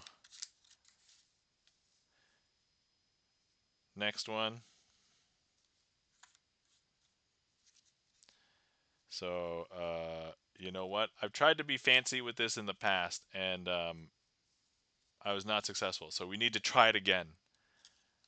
So here's what we're going to do.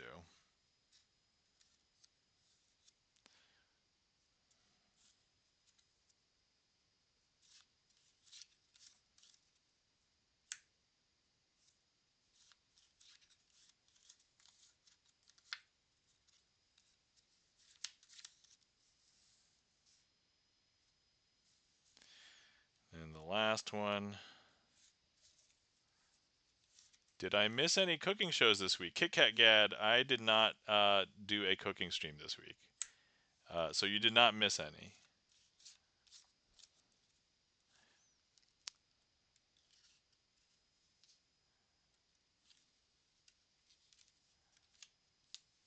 And then we finally have all of our aces. Ace of spades, ace of diamonds, ace of clubs, and ace of hearts. And that, my friends, I'll call a successful performance of McDonald's Aces. Let's see. Kit Kat Cat says, "Return to the land is huge." Yep. Yeah. So no cooking streams this past week because earlier I said that I didn't have much to cook because my family we were just finishing up leftovers and stuff. There was like a day where I didn't have time and I just had like chicken nuggets for for a meal. Um, but no, I think this week I'll probably intend on streaming something. So we'll see. Thank you kindly for the claps. Kit Kat Gad, Gibson Lens, Feldon Kane, E Room.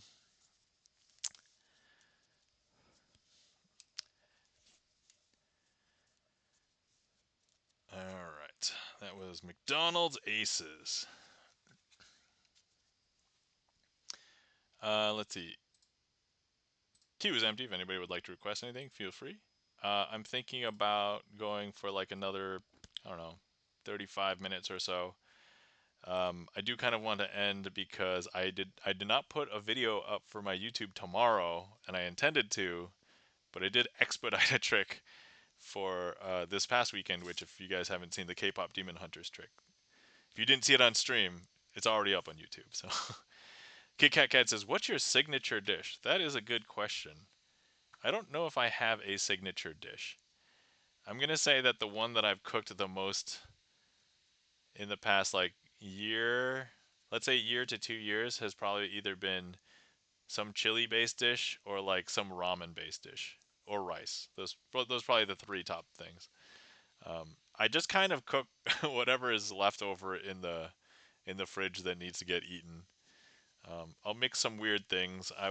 So like probably the most exotic one. I just posted a picture of it, but I made it last week. But our friends brought over pasta salad, and it was like a tortellini pasta salad. So it was like cheese tortellini, um, some mozzarella, a lot of olives, um, some chunks of, I think it was pepperoni. It might have been like prosciutto or something, but uh, everybody loved the entire salad, the entire pasta salad, except for the olives.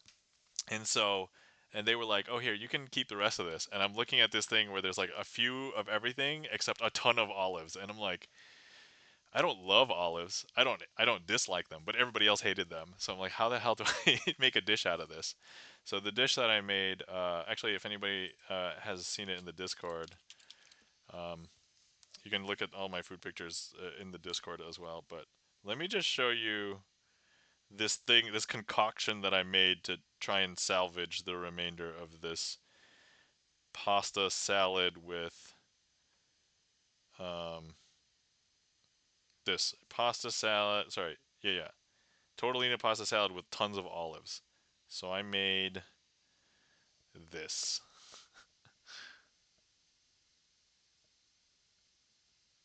tapenada, easy. All right. So yeah, it so there was a lot of olives, tortellinis, some meat, some other things. I think I added like a couple of vegetables and like some of remainder pasta that I had, but it was is much more palatable than just having olives. um, yeah. So yeah, I like ramen. I like ramen, like cheap ramen.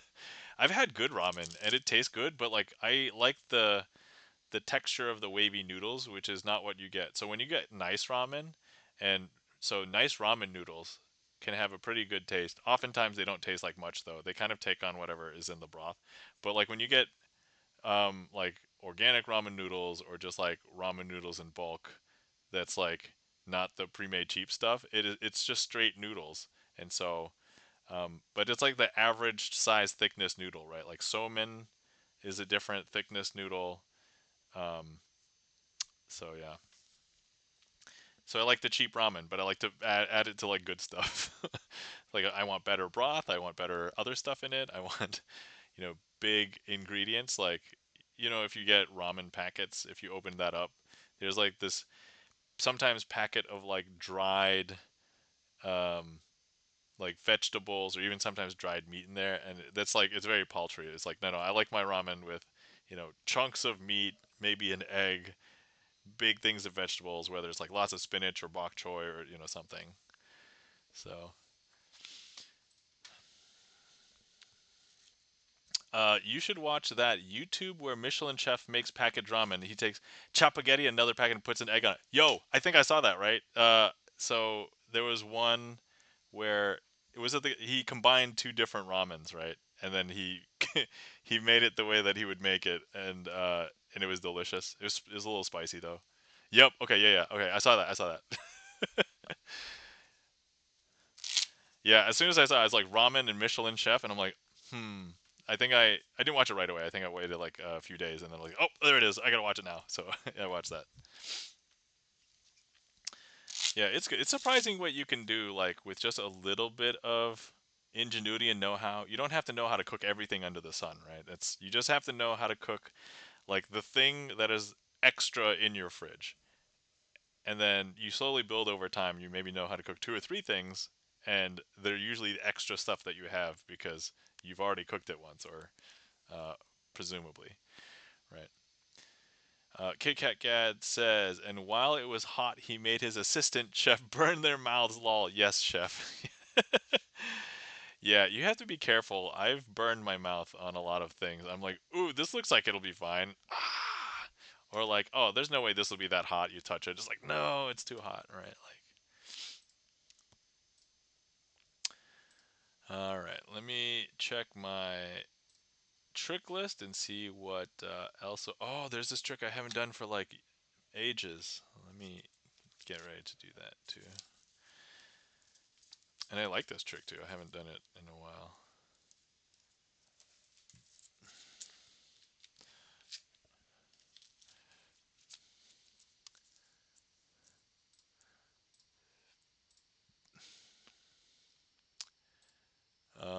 Let's see. Kit Kat Gad says, I'm going to H Mart to find those two ramens. H Mart? I don't know if I'm familiar. Is that a local market or an Asian food market?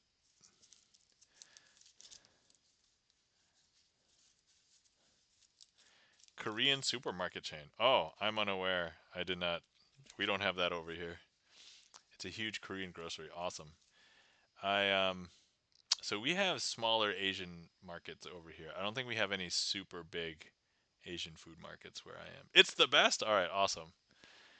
Yeah, there's this small place near where I live called Lee's Oriental, where I've been getting my Asian food stuff for a while. There's another place, I don't go to it as often, but it's supposedly bigger and better. But I was just like, I feel loyal to to go to the same place that I've been going to. But Michelle Zauner made H Mart famous. I don't even know who this Michelle is. I don't even know if I pronounced her name correctly. Who's that? Says Kit Kat Cat. Thank you for. uh, I could not make this stuff up to be funny. All right, okay. I guess this begs. I'm gonna look up this person before we proceed. Michelle Zauner is an American musician, singer-songwriter, author, known as the lead vocalist of the indie pop band Japanese Breakfast. Oh, I've heard of Japanese Breakfast. I just didn't know who she was. Okay. Well, that makes sense now. She wrote a 2021 memoir, Crying in H Mart. That was the bestseller. Oh, okay. All right. Yeah, I can't say I'm familiar.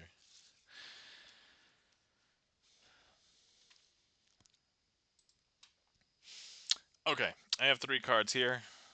This trick is called Color Monty. And it's because we, instead of using 3 cards like most 3 card Monties, it's using colored cards. So here we have a blue diamond. We have a blue diamond. And then, of course, the money card is a red diamond. Okay, so you're going to need to try and follow the red diamond. So look, I'm going to go ahead and take it and place it on the bottom. And if anybody tries to guess where the red diamond is, if they guess that it's on the bottom, that'd be incorrect because on the bottom is a blue diamond. And so some people believe that if it was a maybe I never removed it from the top, but actually if I show you, there's a blue diamond on the top too. So therefore, if there's a blue diamond on the top and the bottom, the red diamond must be in the middle. But no, that's actually also a blue diamond. I know, is that weird? And now some people accuse me of cheating, and they're like, wait.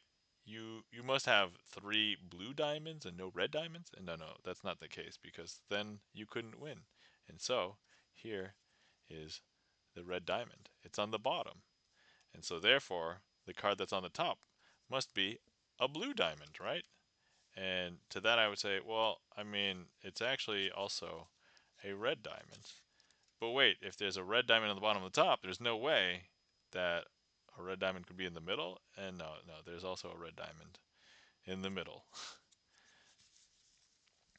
And now some people accuse me of using more than 3 cards because they just saw 3 red and 3 blue. And so there must be 6 cards. And I'm like, nope, that's not right, because there's 1, 2, and 3. And here's the thing. I tell them, all right, you know what? We can bet, and if you can tell me what the 3rd card is, I'll give you some money. Otherwise, you give me some money. And so, and here, I'll even give you a hint. This card's a blue diamond. This card's a red diamond.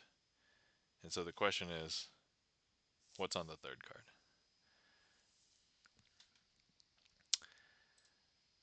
Let's see. Kit Kat Gad says, that sounds fun, although how you cry in H Mart sounds like a mystery. Back to tricks. And are they all going to be red now? Well, Kit Kat Gad, you saw through the initial phase, right? So, so a lot of people will guess, oh, it must be a blue diamond, right? But some people guess that it's actually a red diamond, and I'm playing a trick on you. Well, if you had bet any money on this at this point, you would owe me money. And that, my friends, is Color Monty.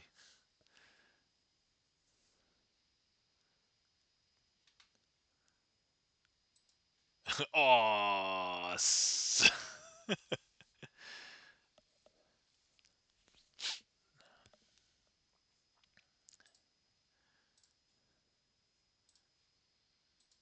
All right. Thank you kindly for the claps. Kit Kat Gad, E Room, Felden Kane, and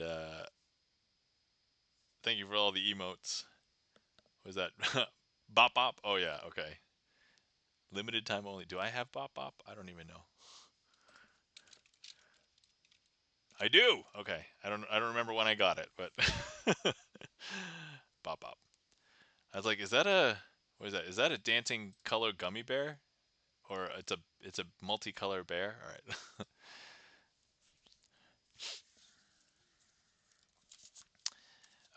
Yeah. So that is Color Monty. There's actually another version of this trick that's made by well, it was based on this trick, but another magician did it, and he did some clever stuff with like stickers or post-its, and I'm like, maybe I want to try that sometime, but I haven't worked it out yet, so maybe I'll something for the future. Gibson Les says it was for watching a DJ stream. Oh yeah, I did watch a DJ stream for. I mean, I guess I randomly raid into some DJ streams, but yeah, there's a couple of DJs. I follow a couple of DJs, so okay, I vaguely remember that now.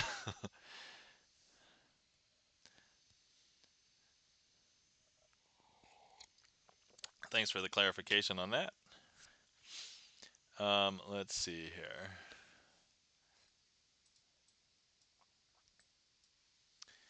Oh, so I wanted to get back to, and sorry I keep on coming back to K-pop Demon Hunters, but so right now it's charting for movies, charting for music, and I was thinking, what?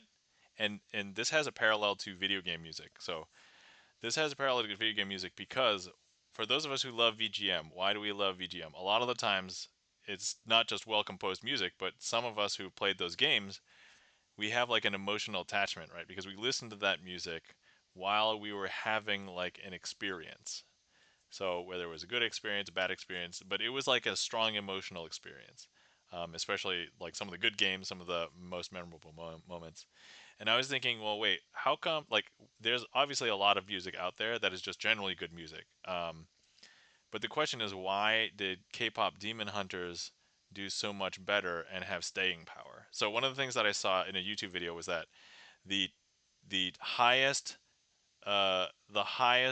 watched Netflix films usually peak in the first 2 weeks. Whether it basically came out of the gates and it was like the top first week and then it would decline like in subsequent weeks, or maybe they had like a modest or semi big first week and then word of mouth spread and then had a peak second week and then declined and basically followed. So that's pretty much all of the movies except for K-pop Demon Hunters.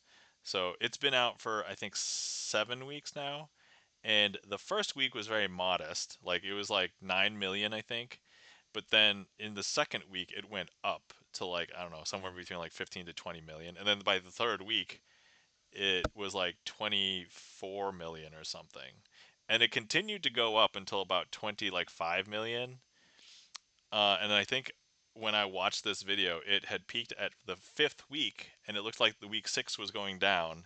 And then I think week six, actually, I forgot it was week six or week seven, it went up to a new record. And the thing is, the chart, like for the number of views, like going out for K-pop Demon Hunters, it starts low and just flattens out. It's like a mesa. Like it's so crazy how much this is being watched. Um, KitKat Gad says there's still a doc I want to watch on Netflix, the documentary about Cleo, the 800 psychic lady that was actually a scam run by two men. Oh, I remember seeing those infomercials when I was or not infomercials, but like those ads when I was a kid. I totally need. I would totally want to watch that too. Call me now. Oh, okay. Yeah, right. That was the tagline in the ad, right? So yeah, so that was like the craziest thing to me because it's like, well, why does K-pop Demon Hunters have this kind of weird staying power or like multiple watch? Because everybody who's seeing this now, they're equating it to Titanic, which first of all, when Titanic came out, it was not digital. If you wanted to watch this movie, it was in the theater. But like I remember I forgot I was in middle school or high school when it came out, but all of the girls that I knew that watched Titanic would brag about how many times they saw Titanic in the theater. They'd be like, "Oh, yeah, I saw Titanic 6 times." And I'm like, and I didn't find out until years later how long Titanic was, and I'm like, "Oh my God, this is a long movie. Why would you watch it so long?" Um, but like people are doing that with K-pop Demon Hunters, and I was just like, this is so fascinating. But my best friend, who basically mentioned to me like one of the times like last week, is just like, huh, he doesn't like K-pop, he doesn't really watch anime, and yet this has like both of those things. And I'm like, why did he like it? Why did and he, one of the things that he mentioned, and this is why I go back to the VGM, is that all of the songs in this movie are related to advancing the plot in this movie. And in the movie, whether it is like an emotional, like happy thing, or if it's a like a very sad thing, or if it's just like a hey, this is character development song, but like it's it's catchy, and so that could be one reason why. Another thing that I've been seeing around is that this film didn't have a target demographic. They didn't know who was going to watch this, but they were hoping that it was good for, kids, for adults, for families, for couples, like everybody. And I was just like, huh. Let's see. Kit Kat Gad says I didn't watch it forever because it was actually what I thought unlikely love story with 75% drowning. I'll have to check out this K-pop movie. Yeah. So K-pop Demon Hunters. Yeah, it's right now like the top streaming movie of the year on Netflix. I just watched it like last week, and then I watched it a second time. And first of all, yeah, all if I like K-pop, I like anime. Everything's catchy. Um, I'm also seeing reports that people are comparing it to Disney animated films as well. Happy Nightmares, welcome in. How's it going? How are you doing? Hopefully you're doing well. Currently, we're talking about K-pop Demon Hunters. But by the way, if anybody wants to see some magic, the queue is open and it's empty. So if anybody wants to request anything, feel free. Um, so yeah, but this movie, where was I saying with this? Oh yeah, it's currently charting its top, but all of the music in it advances the story. It's all part of like an emotional thing in the movie, and in the movie itself, going towards different demographics, it's like there's things that appeal to adults. Like there's good humor, there's good writing. It's like funny. Like there's some funny parts. I laughed out loud in a couple parts where I was like, "Oh, I didn't realize that they would throw a trick in here." Or not a trick, like a joke. Kit Kat Gad says it sounds like a gateway movie to anime for folks. Yeah, absolutely. It could be.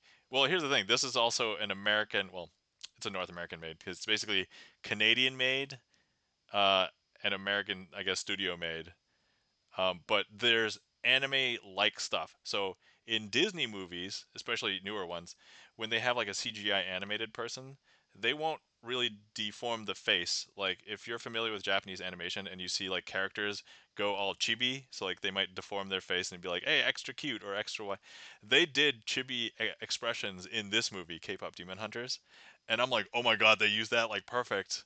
And you would never see that in like newer modern day Disney Pixar film. So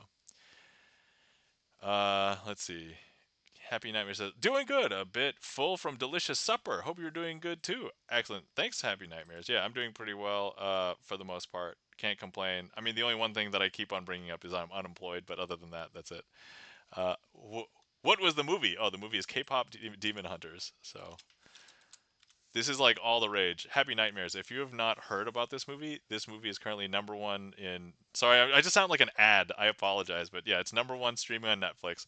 The songs from this movie, number one on the Billboard Hot 100 and on the Spotify charts.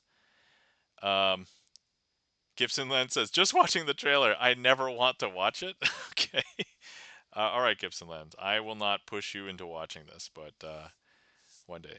Kit Kat Gad says the first full animated I watched was Grave of the Fireflies. I cried for a month. Oh, I'm not gonna lie.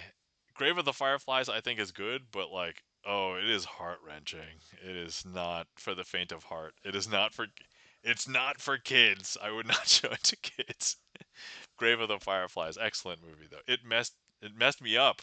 Gibson Len says that one is on the watch list. All right. So Gibson Lens has a list of running movies to watch, and Grave of the Fireflies is on it. But the good news is that Gibson Lens uh, is not like a kid, and it will not ruin the animated experience because I don't know. It's I don't want to say it's too late for Gibson Lens, but it kind of is too late to get Gibson Lens early in on like anime and stuff. So if Happy Nightmare says, "Oh, lol, yes, I'm also employed. I feel the pain. Totally sucks." Stock up on the tissues and therapy, says Kit Kat Gad. Yeah. So, um, so here's the other weirdest thing. Not just one song from K-pop Demon Hunters is on the charts, but like there's I think on the top 100 for like the billboards, there's at least like four of them, four songs from this movie on the charts. And then over in Spotify, in the top 20, seven of these songs from this movie are on the top Spotify charts. And I'm like, holy crap, what is this? And like, I understand. And so this is where my theory about the whole tying with emotion, appealing to mass demographics. I'm just like, man, unemployed. That's what I meant to say. Oh, okay. Happy nightmares. All right. Yes. We can have shared commiseration. Happy nightmares. Oh, guys, if you're not following our friend Happy Nightmares, please give Happy Nightmares a follow.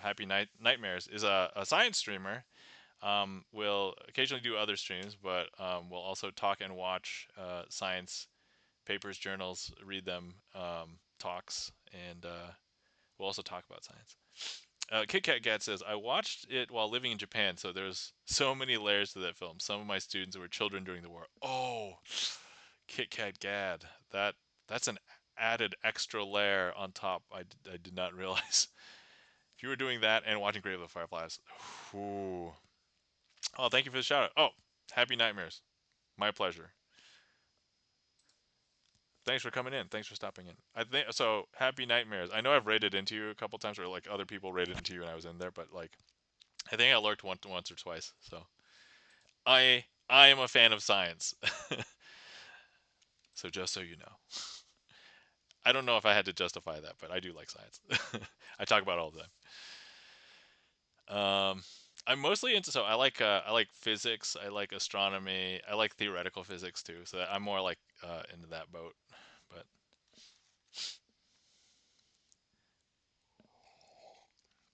I don't know when this has become just a random just chatting stream, but I assume everybody's okay with it. So if anybody wants to request more magic, my trick list is pinned in chat. If you want to see more magic, let me know. But other than that, I'm very happy talking about K-pop Demon Hunters and science and everything and all the things. So let's see here. Yes, thank you so much for your support. Oh, my pleasure. Yeah. Kit Kat Gat says, my brain is math and patterns. Do you have a good math trick? You know what? There's one I don't normally show, and it is kind of a math trick. But let me show it, and then we can go from there. So, let me see. Actually, let me first make sure that... Hold on, let me take out the jokers, because this trick will not work with jokers. Okay, alright. So... Alright, Kit Kat Gad. This is your request for a math trick. This is actually off menu. So, hold on.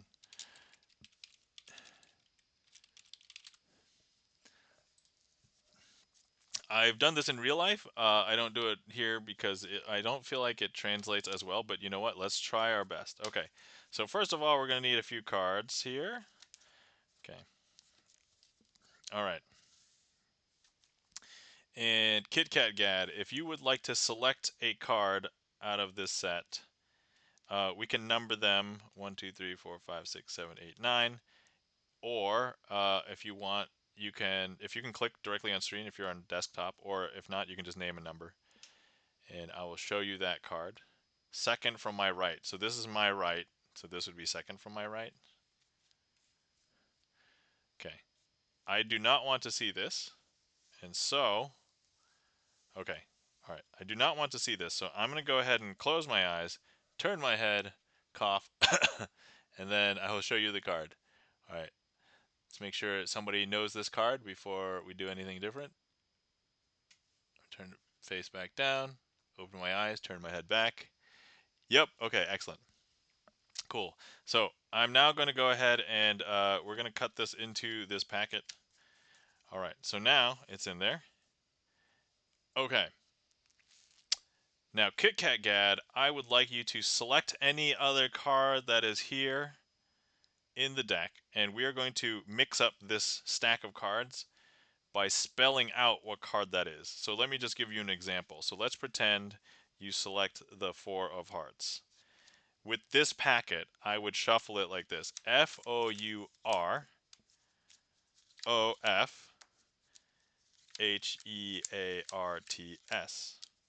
And that's what I would do. So you chose Jack of Diamonds. Okay, very well then. So here we go. Jack of Diamonds. JACKOFDIAMONDS.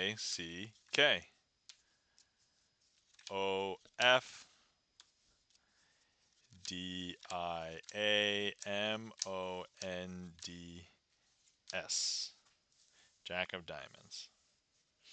All right, so now here's the fun part. I'm going to go ahead and lay down all of these cards like this. And now we will eliminate cards. Chris M. Yee, welcome in. How's it going? Thanks for the request. Charlie's Beats, I see your request for as well. All right, so here's what we are going to do. I'm going to go ahead and point to 2 cards, and then you, chat, can choose one to eliminate, and then we will switch roles. You guys pick 2, and then I will choose one to eliminate. And this is the part that I don't really like to do on stream because I think it's a little bit cumbersome. But you know what? Let's just get started. I'm going to first select these 2. So if chat, go ahead and eliminate one of these 2. Whichever one has more votes on it, we will eliminate that one if there's more than one. Or if whoever's just controlling this heat map, you can just move it. I assume if KitKatGad, is this you? Your left? Okay, so we're going to eliminate my left. Okay, great. So that one's discarded. All right, chat, you may select 2 of these cards. You know what? This might be easier if I find my numbers and we just number these. Ugh. Okay, let's see here.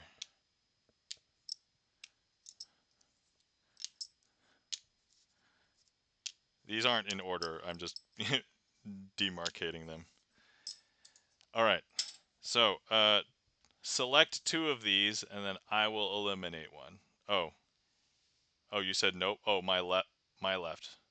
Yeah, this is my left. This is my right. Okay. All right. Let's see. So everybody, if whoever wants to give me two numbers that are remaining, you can it right. Okay. So yeah, give me 2 of these numbers. I'll eliminate one of those, and then we'll proceed with the.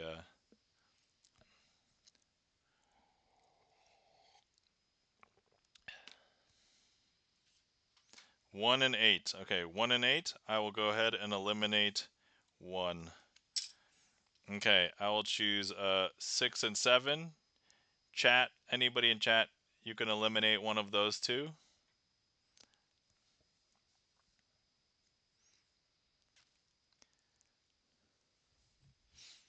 So we're currently selecting between 6 and 7.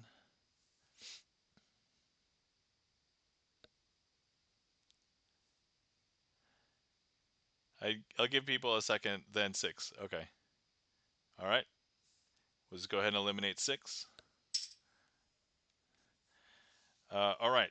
So go ahead and select 2 numbers, and then I will choose one of those to eliminate. So 2 of these numbers, and then I will. Anybody in chat, go ahead. Or, yep, 3 and 8. All right, cool. I will eliminate 3. All right, I'm going to choose 9 and 7. So chat, go ahead and eliminate either 9 or 7, your choice.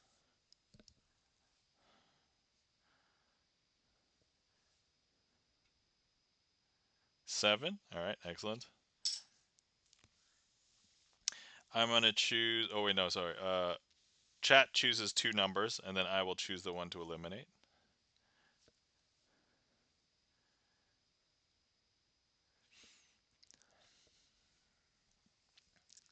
So go ahead and give me 2 of these, and then I will choose the one to eliminate. 8 and 4 says Chris M.E. 8 and 4. All right, I will eliminate 4. All right, I will choose 9 and 5. So somebody in chat eliminate one of those. Nice.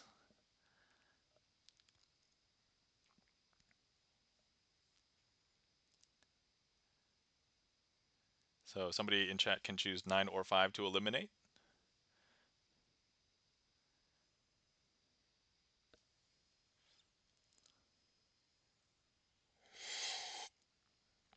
Chrism, you eliminates 9. All right. By default, chat must give me these 2. I will eliminate 5. All right. Keep it prime. Wait, Nam. Oh, okay. All right. I'm waiting. Oops, go on without me. No, it's okay. My hands are up. I can pause. It's all good. Chrism, you welcome in. I don't know if you have an ad as well, but I'll wait. I'll wait.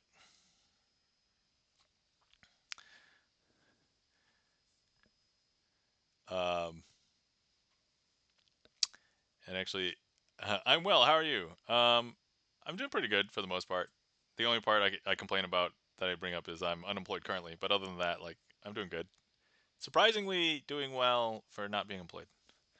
So, yeah, doing good. Back. All right, excellent. Okay, so the last thing that we did was so by default chat had to give me these 2 numbers because they were the only 2 left, and then I chose to eliminate 5.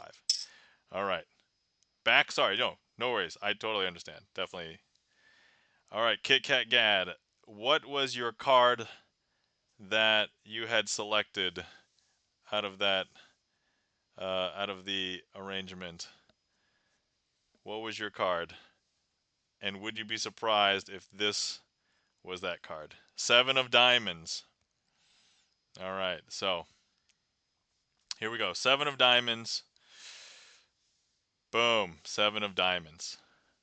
Yes, I would be shocked. There we go. Same sign. But actually, I don't know if you knew that we would get there because look, I have this cool phone case and it's not a phone case with a card design. It's actually just a clear phone case.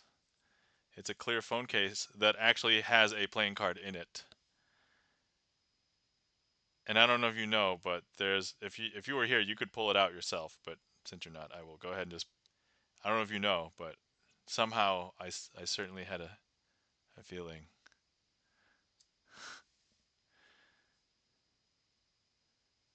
And that, my friends, there we go. Yeah, if you were here, you can inspect this card all you want. All you want. It's exactly as it seems. There we go. All right.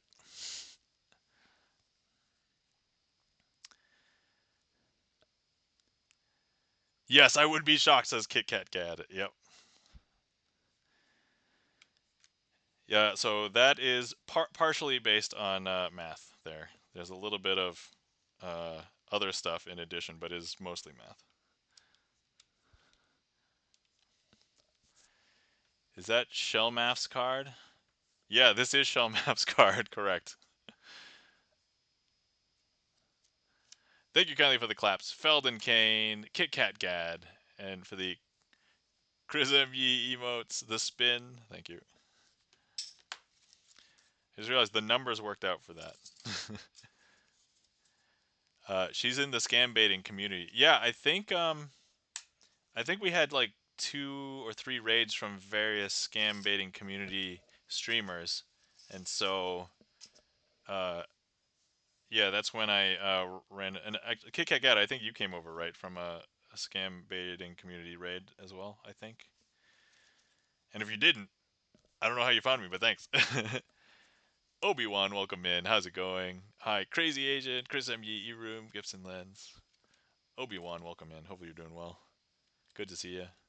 Guys, you're not following our friend Obi-Wan. Please give Obi-Wan a follow. guitarist, but also variety gamer. So we've been seeing Obi-Wan play a bunch of different games. Yeah, you're welcome. No problem. My pleasure.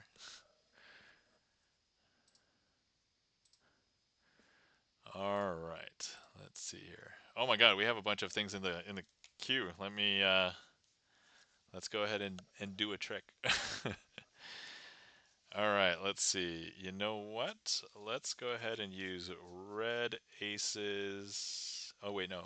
Charlie's beats. No, no. We're going to use black aces and red kings. Let's do that. Black ace, red king. Okay.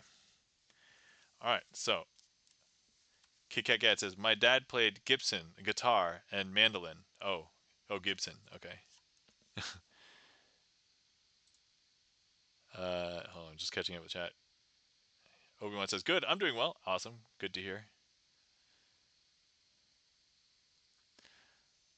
All right, and Kit Kat Gat confirmed that rated in from a scam betting community raid. Okay, cool. So let's see. I wanted to use the black aces because Charlie's Beats requested, and I like using the card that they signed if possible. And then I'm just using red kings because it contrasts with the black aces. So here's what we're gonna do.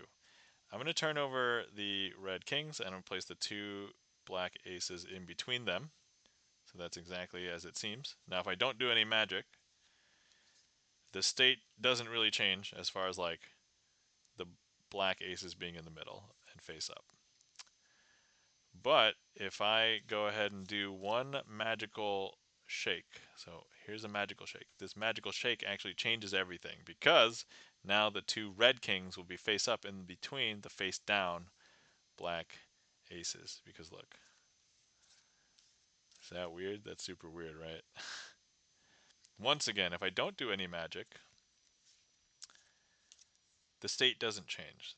The red kings will still remain face up in the middle. But now, if I go ahead and I do a magical shake, this magical shake changes everything because now inside there are the two black aces face up.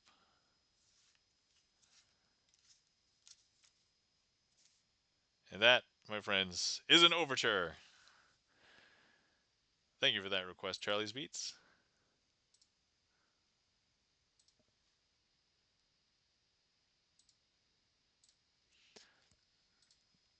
Kit Kat Kat says, that's amazing!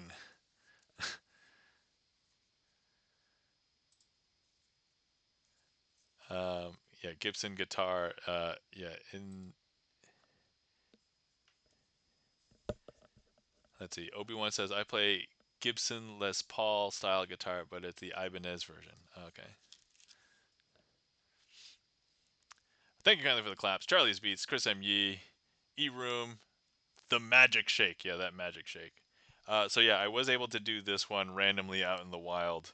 I did this one for the guy who remembered me at the concert and was like, "Hey, can you show me some more magic tricks?" I'm like, "Yes, of course I can." So,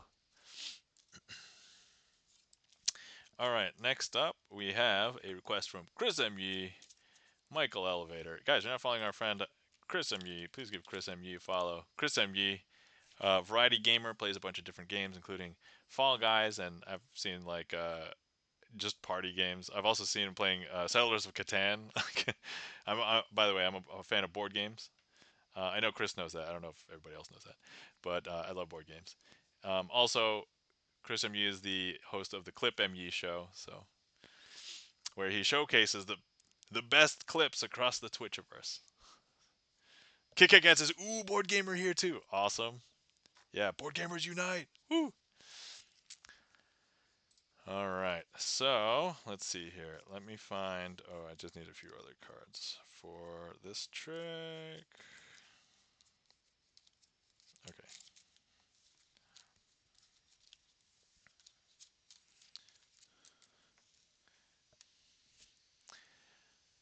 All right. Okay, so I have the four kings, and we have just some black spot cards over here. And what I want to do is we are going to go ahead and I just realized I forgot how to start this trick. Let's see here. Oh, okay. All right. Uh, Here we go. 1, 2, 3, and nope. We're gonna have to start over. Kit Kat Gat says, I might be one of the few that enjoys Seafall, the Legacy game. I've never played Seafall. And for that matter, I haven't played many Legacy games either. I know what they are.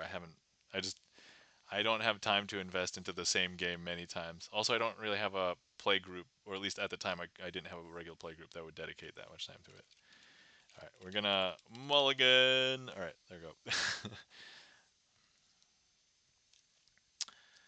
Okay.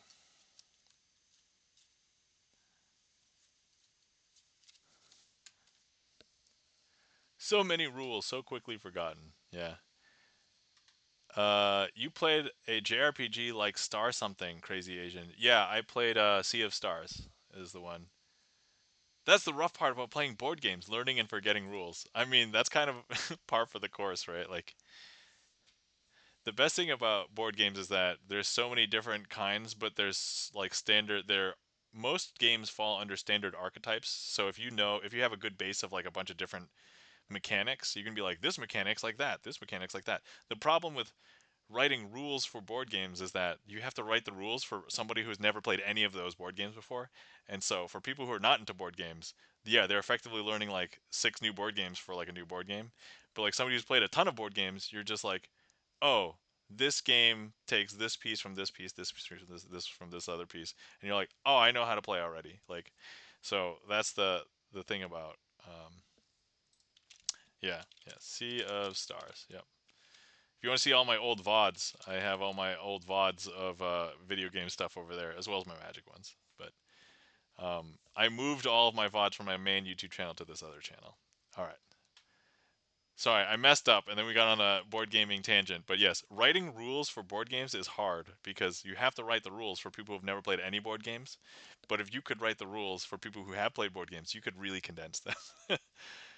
um, KitKat says, I played Seafall 3 times through, and twice I came in as an alternative for people that rage quit. Ay, ay, ay. Okay, all right. So we're going to try this again. Michael Elevator. Okay, so here's what we're going to do. I have all 4 kings over here, and here's what we're going to do. I'm going to go ahead and place down all 4 kings like this. And what we have here are the black nines and tens, the black spot cards, right? So, okay. Now, here's what we're going to do. These black spot cards are going to go on top of this king. But now, we will make the king travel from the bottom to the top.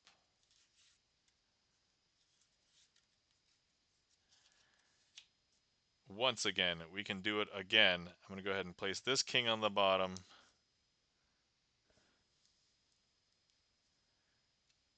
And we're going to make it come back up to the top.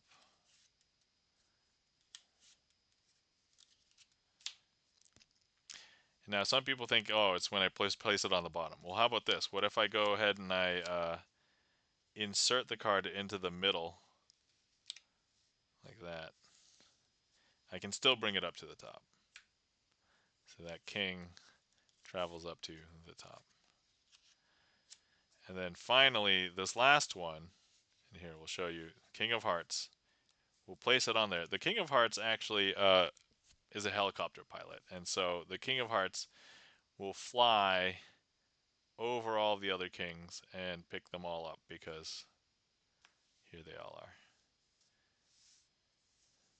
Leaving all the black spot cards in the dust. And that, my friends, I will say is a successful performance of Michael Elevator, but I did mess that up. I did mulligan, but I think that was much better. The second time. Kit Kat Gad says, Whoa! And Gibson Lens, thank you kindly for the claps. Gibson Lens, Obi-Wan, Chris M. Yee, thank you for that request, Chris M. Yee. E-Room, thank you kindly.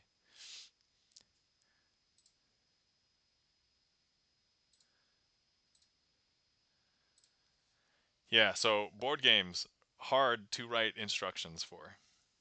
I also recently created a YouTube video, which was like almost a very. I complained about it like a couple weeks ago, I think, but there was this Bluey board game, and this Bluey board game had horrible rules and had horrible components. And I recorded over an hour's worth of footage, and I edited it down to like 50 minutes, which is still stupid long, to complain about this board game. But I made it better. In my defense, I ended the episode with here's how you can improve it. So,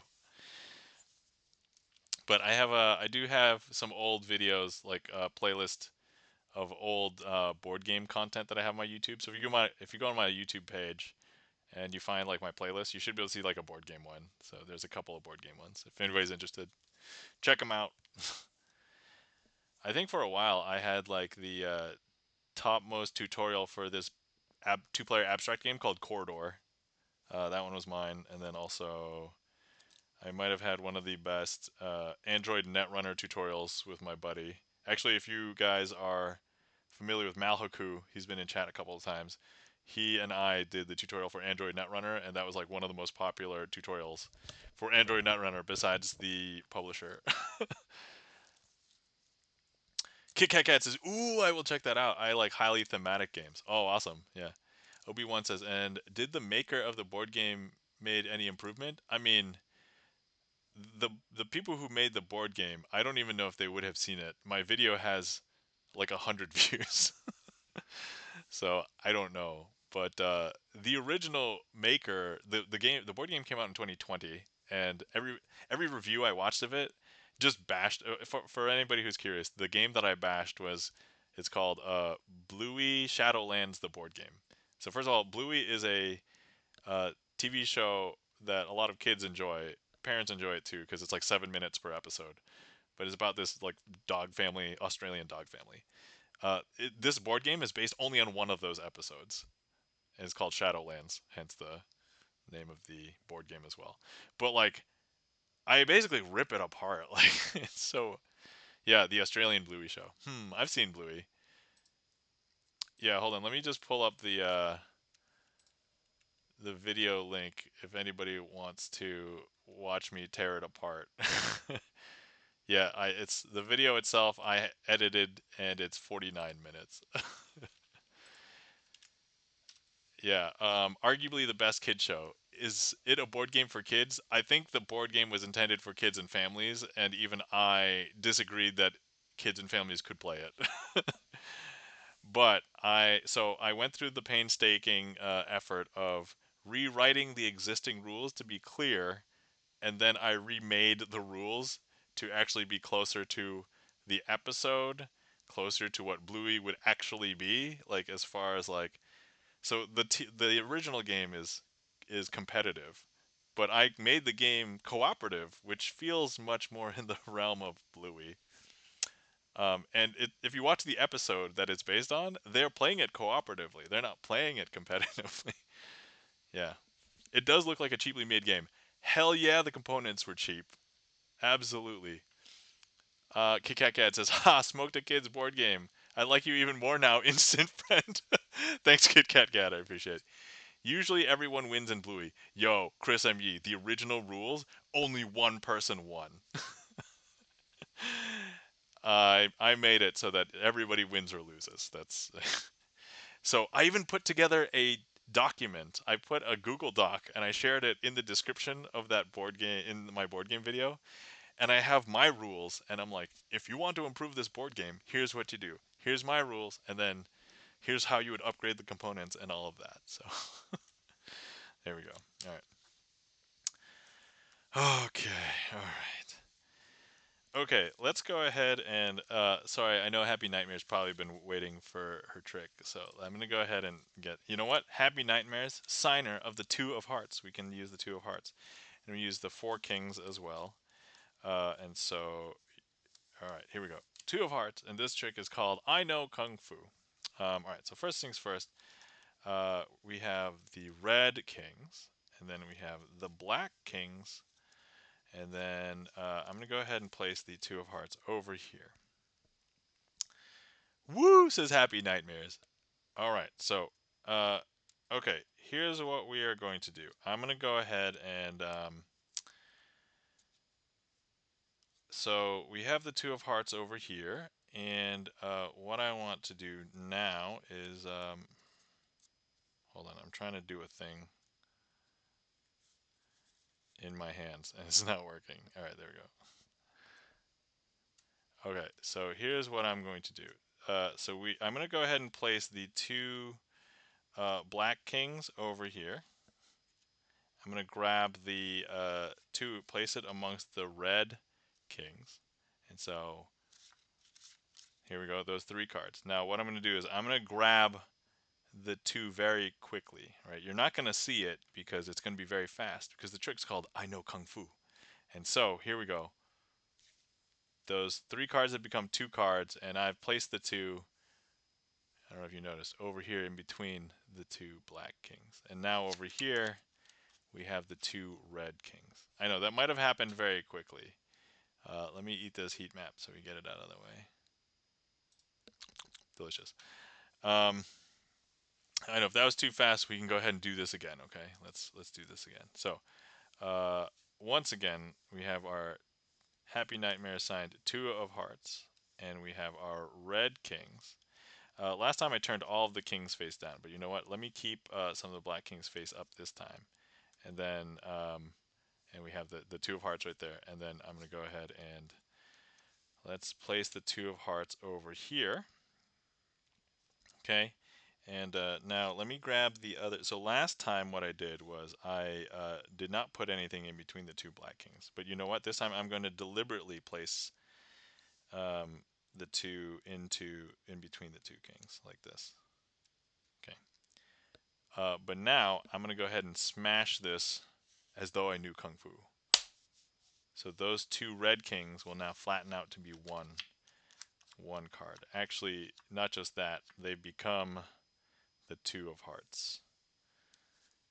And now you're probably wondering, wait, where are the two red kings? Because actually there's only one card over here. Well, if I just hold the edges over here and pull 1, 2, 3, it becomes two cards. And actually, these are the two red kings.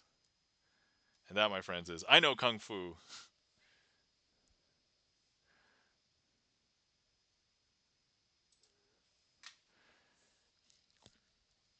Happy Nightmares says, "Oh, no worries. It's just been hanging out and having a nice time. Awesome. Thank you, Happy Nightmares. Greatly appreciate it. And hopefully you enjoyed that. Good request. I haven't done that in a while, so keeping me honest. Oh ho! It says Happy Nightmares. And thank you kindly for the claps.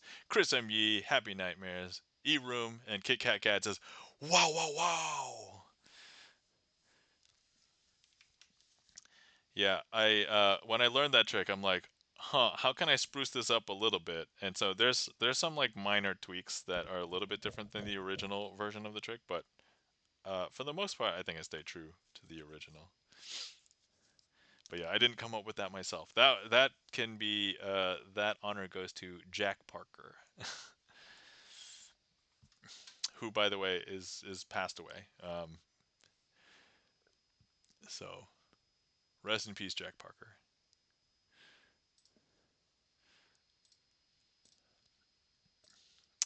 But yeah, so I love board games. I tear apart board games. I like teaching board games. I haven't done it in a long time because just like I haven't done board games. I haven't played many board games. But yeah, so I have I guess two board game like playlists. The one that has like the top level tricks that I guess people would care about is probably this, or not tricks, board games. This playlist. That's just board games. And then I have like strategy segments that go really in depth with some of those, but like I played a lot of Dominion and Android Netrunner, and recorded them and discussed. So there's a lot more of some of those. But anyway, if anybody's into board games, I love board games. I went to Gen Con many years. So for my bachelor party, I went to Gen Con.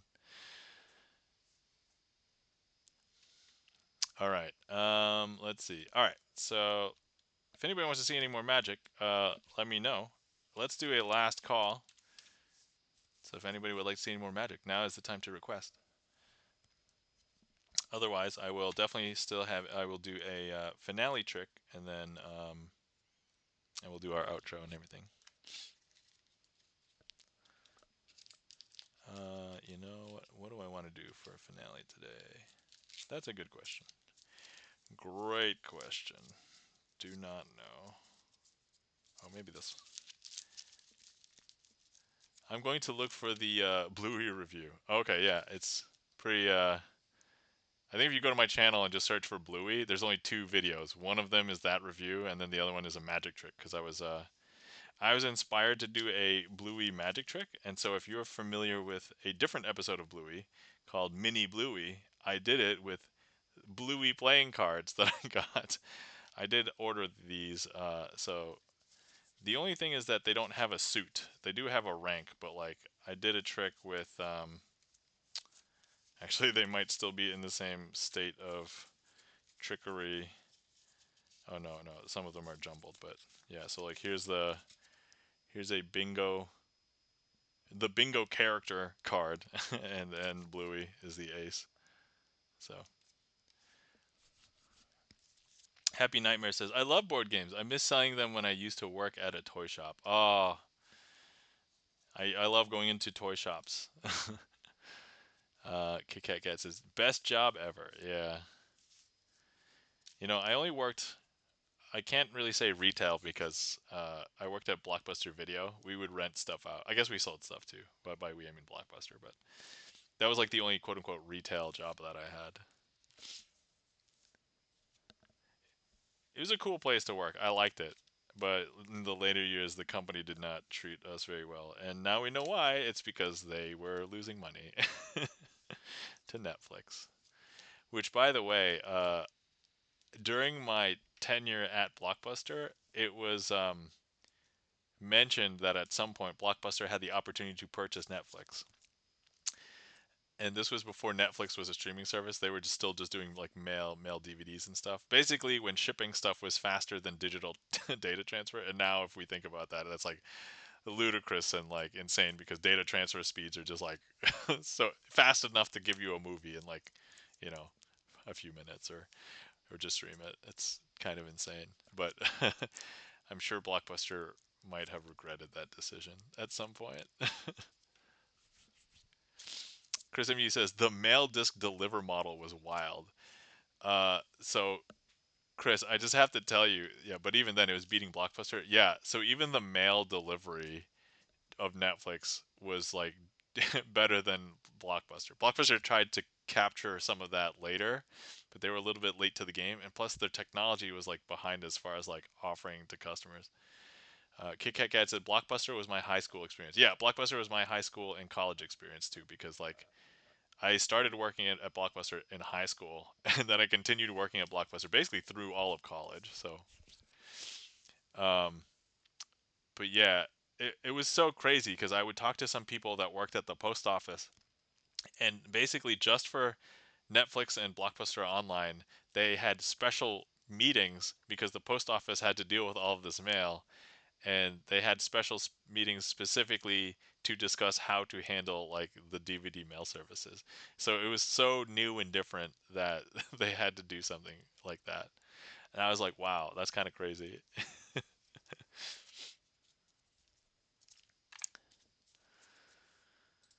All right, so let's see.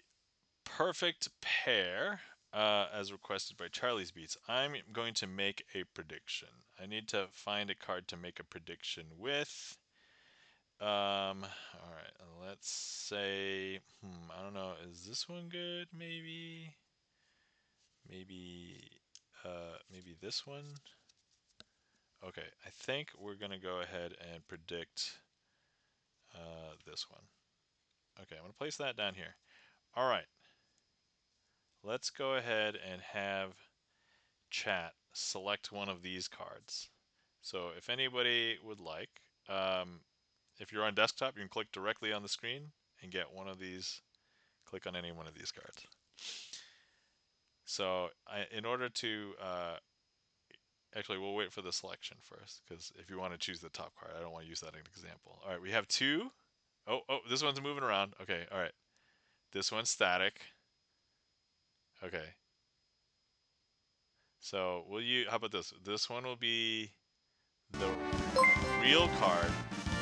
P1TM, welcome in. How's it going? I'm gonna put my hands up here. Welcome in, Raiders. How's it going, P1TM? How are you doing tonight? I'm not gonna break from the screen yet, but let me just say hi to everybody. Welcome in, P1TM and Graciana and all joking a salad. How are you guys doing today? We're in the middle of a trick, so let me wrap up the trick and then we can properly have a welcome you guys in. All right. So, okay. So I've made a prediction down here. This is the actual selection we'll use. So let me just go ahead and bring this over here. And then let me use this one as an example, because in order for you to understand this trick, you'll have to understand what a perfect pair is. Now, each card in a deck has a mate. And so, as an example, the mate of the 5 of clubs would be the other 5 that shares a color with it. So in this case, the other black 5, so the 5 of spades. So I hope that my prediction was not that. However, let's say, for example, the king of diamonds. Any of these cards could have been the one selected. The mate to the king of diamonds would be the king of hearts, because it's the other king that's red. Okay? All right. So here's my prediction right here. And here's the card that you selected. So let me first show you my prediction. And so if my prediction was the 4 of clubs, what would your card have to be, the one that was selected, in order to be a perfect pair? It would have to be the other 4 that's black, so the 4 of spades. Kit Kat Gad says. Well, if I show you, here we have the 4 of spades. What?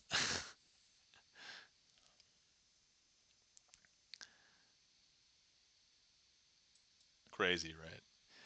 All right. Hey, P1TM, welcome in. How's it going? Let me introduce myself if not all of the raiders know who I am. Hi, my name is Nam, also known as Crazy Asian, spelled this way on Twitch. And I like to do sleight of hand card magic. I usually do this on Sunday nights.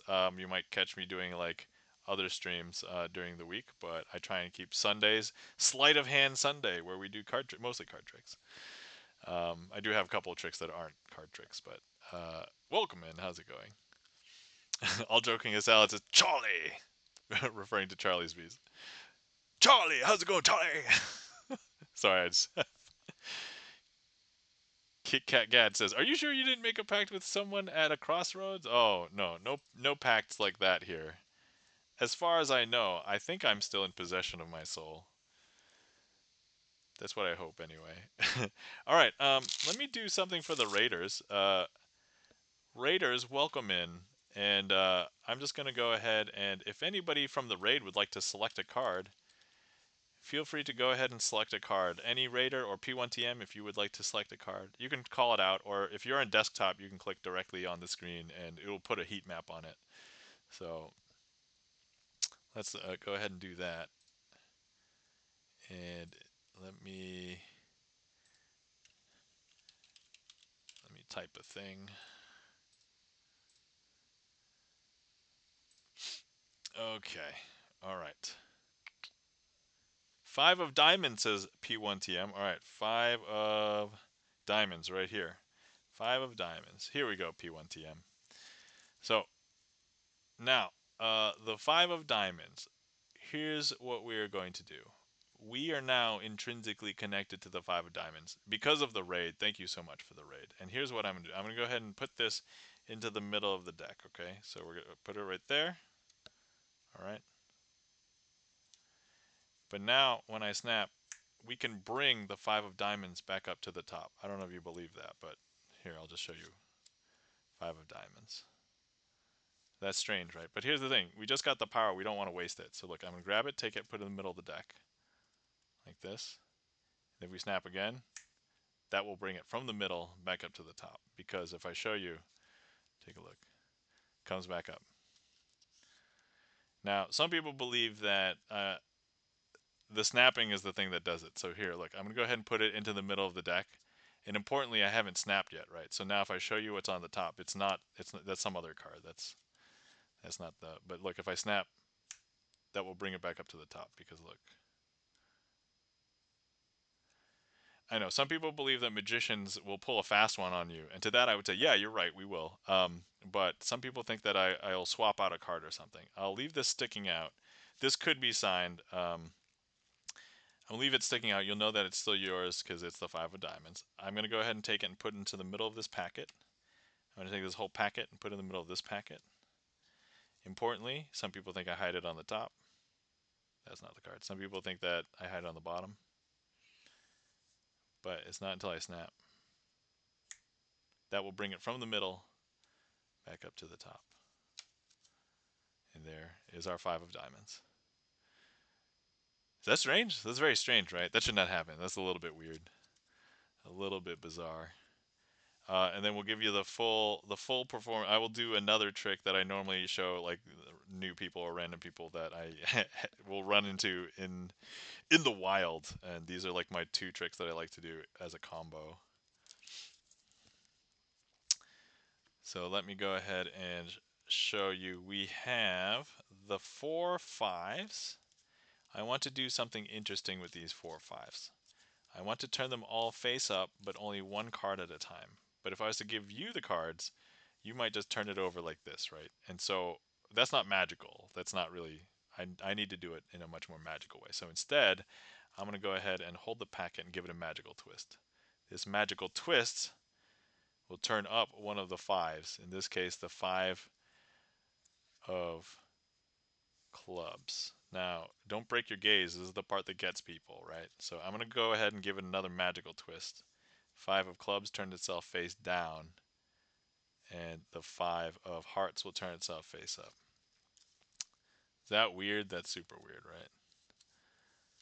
I'm going to hold the packet, give another magical twist. 5 of spades. There is one more that we have to hit up now. It's the 5 of diamonds. And if I recall, that was the one that we used for the last trick. It's a little bit tired because if I give it a magical twist, all of the cards are still face down. So even if we go 2 magical twists, some people are like, yo, yo, yo, you just gave it 3 cumulative magical twists. And I'd be like, yeah, you're right, you can count. But actually, can I get some magic from chat? I don't know if anybody is on desktop, but if anybody is on desktop, just go ahead and click directly on this packet on the screen. We should be able to get some heat maps. Those heat maps are actually, if anybody is familiar with video games, they're magic points. I need some magic points on this packet so it can do its magic thing. So feel free to click directly on the packet. I hope the heat map's working. That'd be disappointing if it's not. Let me check on myself. Okay. Nope, it's working for me. Is it working for you guys, or is it not working?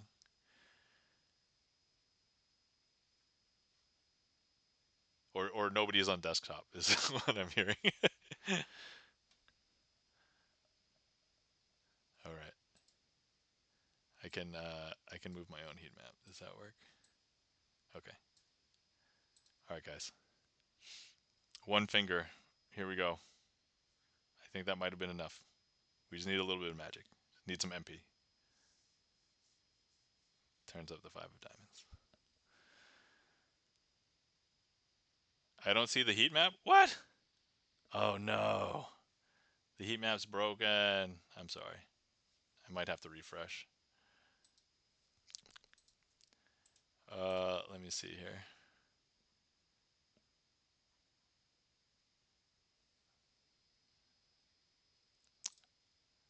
By the way, what's the tarot redeem? Oh, Kit Kat Gad, if you would like to redeem the tarot redeem, or my mod view is broken. Hold on, let me just refresh this. And then Bert, can you try again just to click on the screen and then see if anything? Kit Kat Cat, the tarot redeem is basically if you want to see me perform a magic trick, I will try and use a deck of tarot cards. It's working for you now. Oh yeah, there it is. Okay, yeah, I see it. Okay, sorry, my fault, guys. Somehow, I thought it was working, but I get something. Sometimes the extensions act weird, so my apologies. Oh, that's another. Oh, that's cool. Another time. Yeah. Oh, absolutely. Yeah. I have all my tarot decks organized now on a shelf over here, so I have access to all of them. I have multiple tarot decks. Some of them are like normal size. Some of them are bigger, like tarot cards would be. But yeah, that's what those are. So if anybody wants to see cards done with different kinds of cards, I've done magic tricks with Uno cards, clear plastic cards, tarot decks with Magic the Gathering cards, with gigantic cards. So yeah, that's those are what my redeems are for. Kit Kat Gad asks, do you tarot? Kit Kat Gad, I am vaguely interested in tarot, but do not I do not currently tarot.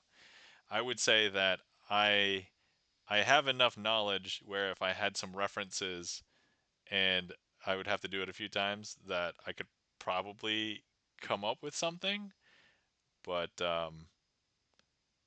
yeah, I would probably need some more practice with tarot. Like I know of like what I don't even know what they're called, but like whatever the setup on a table is, and like I got a tarot app. Oh, okay, that's cool.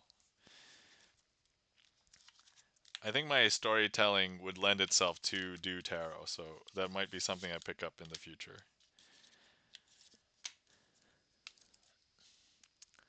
But yeah, I actually have a couple of tarot books, and I have a ton of tarot decks. So I mean, it almost seems like I should do it.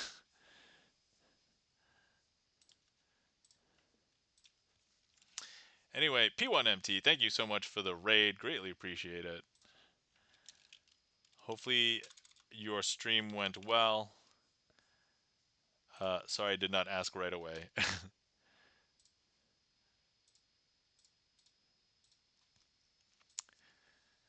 And guys, if you're not following our friend P1MT, P1MT is a sorry P1TM, P1TM. I don't know why I switched those up. I know your name. I've seen it many times. P1TM. Please give P1TM a follow. P1TM musician, and I've hung out in there a couple of times. So stream was amazing, says P1TM. Excellent. Here's a heat map. Allow me to eat this. Delicious. Okay. All right, let's do a last call again. I know I called last call a while ago, but if anybody wants to see more magic, feel free to request. I use a streamer song list, and I have magic tricks in it. So there's no songs in there. It's all magic tricks, except for, well, one is a trick that's not magic, but everything else is a magic trick. So feel free to request something if you would like. Otherwise, I've already decided on a finale, and then also yeah. So oh, there we go. Okay, we do have a request. Let's go ahead and get ready for that.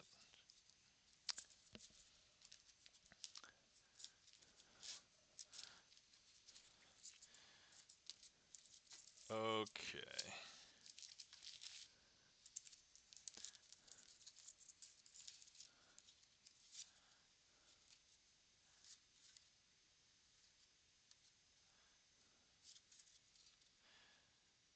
Okay. All right. Let me try and remember how this is done really quick. This has been a boss trick, I think. So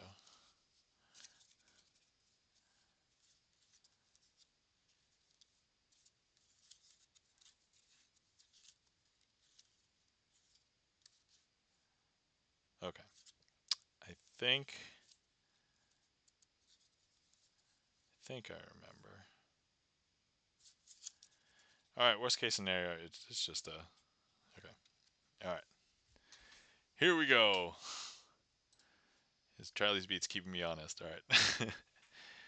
Okay. I have some cards here, and we have two we have two black spot cards and two red spot cards, and uh, the two black spot cards are blue backed and red the two red spot cards are red backed. Okay, so here's what we're gonna do. If I was to interweave them like this, you would expect it to be interwoven on the front and on the back. But if I show you, they are not interwoven. They are still separated. I know, is that weird? That's super weird, right? But here's what we're going to do. If I go ahead and interweave them on the back, you would expect them to be interwoven on the front. But if I flip it over and I show you, they are not. Is that strange? It's very strange, right? Now, some people think that they know how this trick is done. And let me just show you from the back here. So here's what they think is going on. They might see me actually mix them like this. And then perhaps they think that I'll unmix them.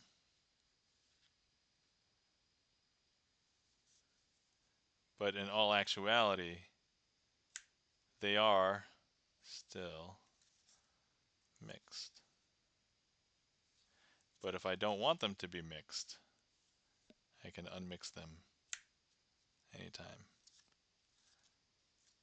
And that, my friends, is, I'll call that a successful performance of red, blue, oil, and water.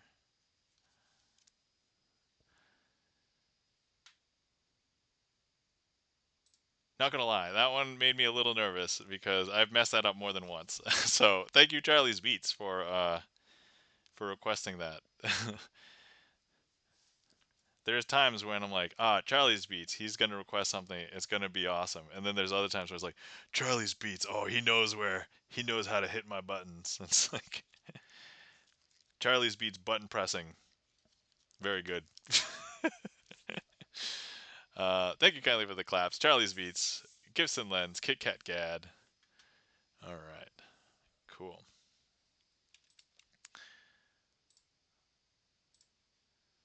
Okay, so I think I've decided what I want to do for the finale tonight. So let's go ahead and I'll put that in the queue.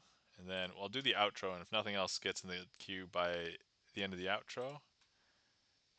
That Bluey board game pushed some buttons.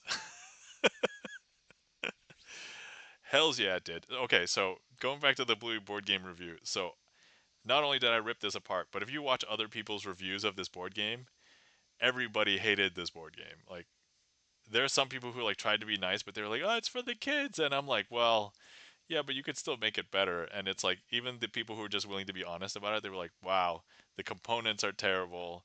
The rules are not very clear. The rules are terrible." It's just like, man.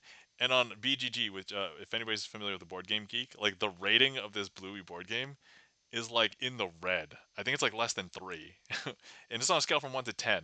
Even like mediocre, like bad games, they're like 4 or 5. Like, I'm like, oh my god, this game is actually really bad.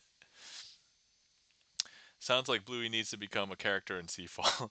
Bluey Magic Trick. Oh, yes. Oh, yeah, yeah, Bluey Magic Trick. Let's see. What was the Bluey Magic Trick? I'm not prepared to do a Bluey Magic Trick right now. And actually, I don't remember entirely what I did for the one online, but so we will. That's okay. All right, cool. I was also thinking about doing more Bluey Magic Tricks because I have the deck. I invested, all of $10 in it, which was, by the way, I feel like it's overpriced for the card stock, but what can you do?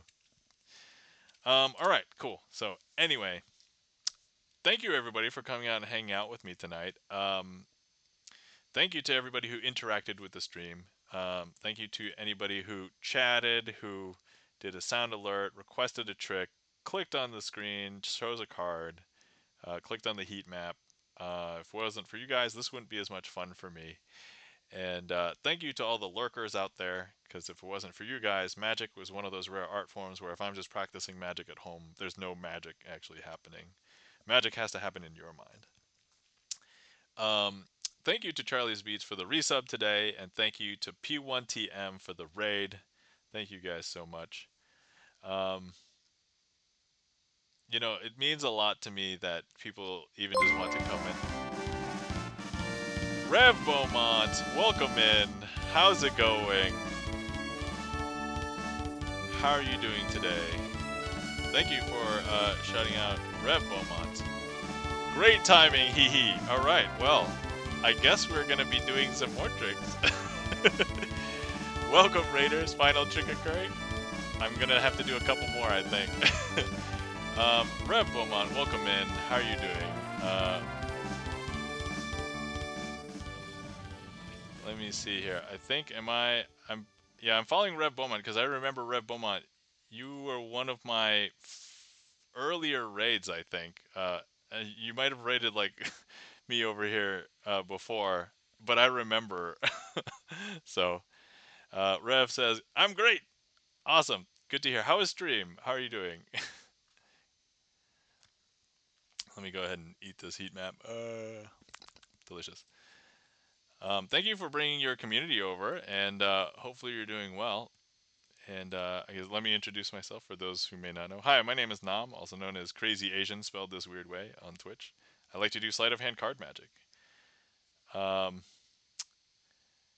so, yeah, guys, we're not following our friend Rev Beaumont. Rev Beaumont, let me read the description here. 37-year-old musician from Jacksonville, Florida.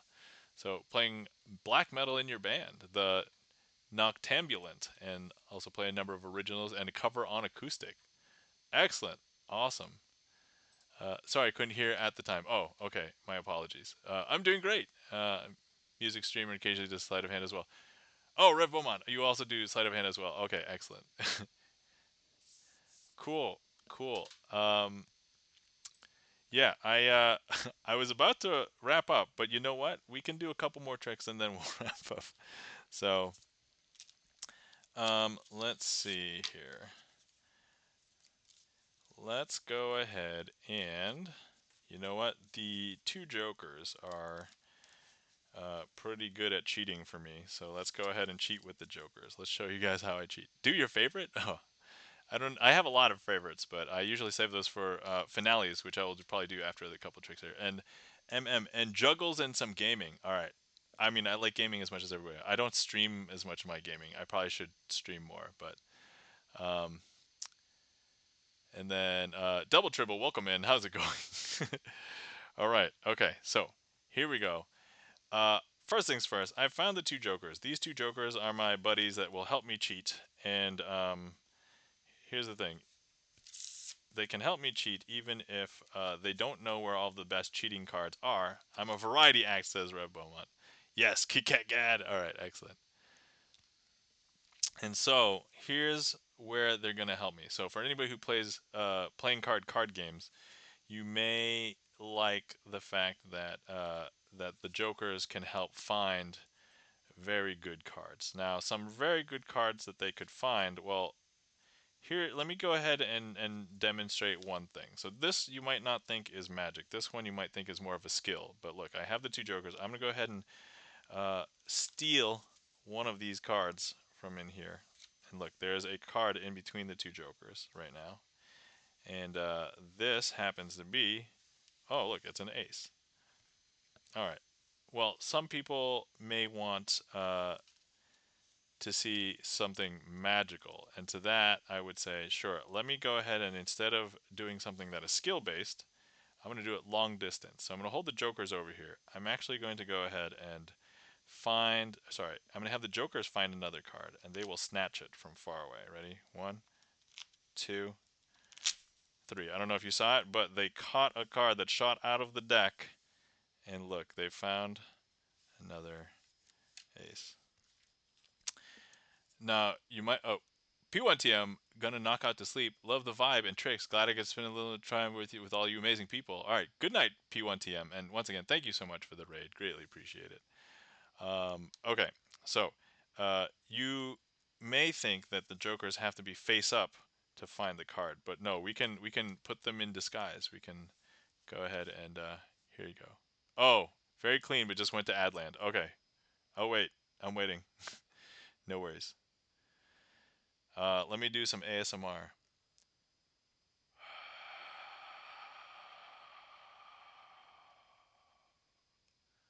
For everybody who's subbed, this is probably super weird.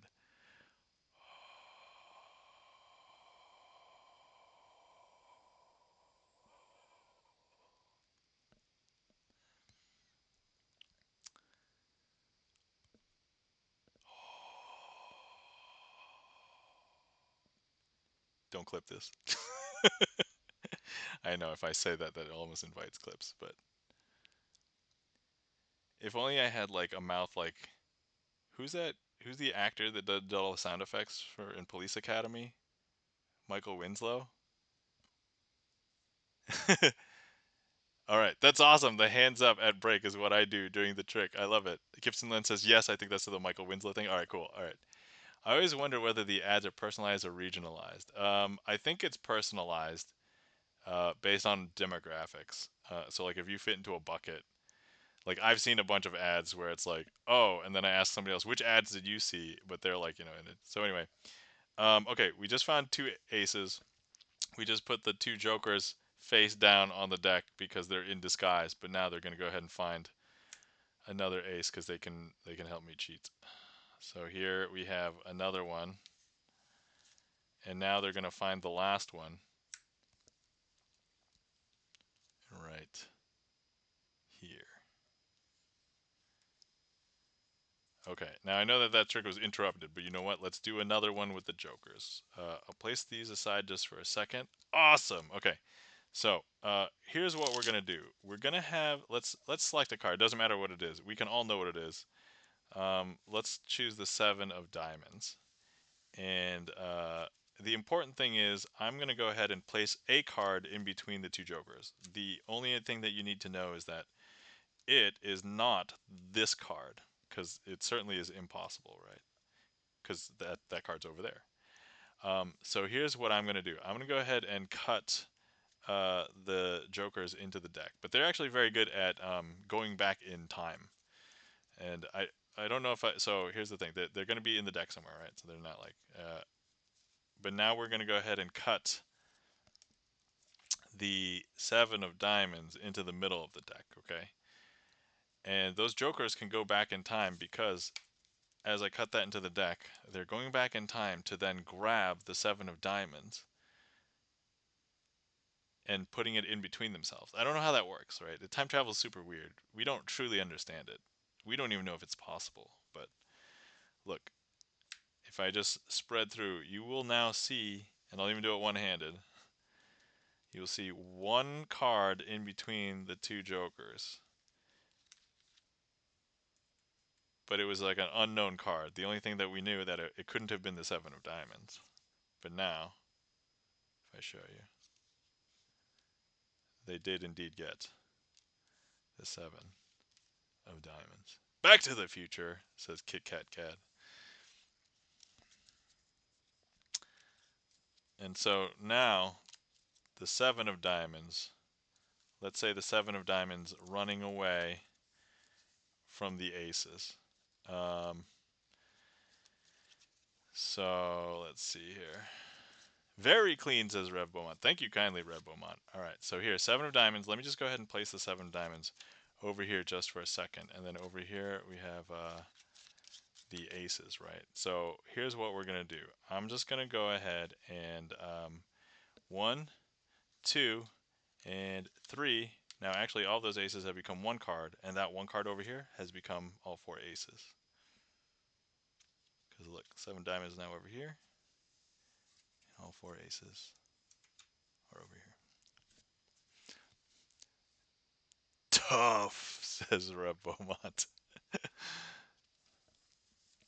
All right, let's do one more visual one, and then we can go from there. All right. Okay.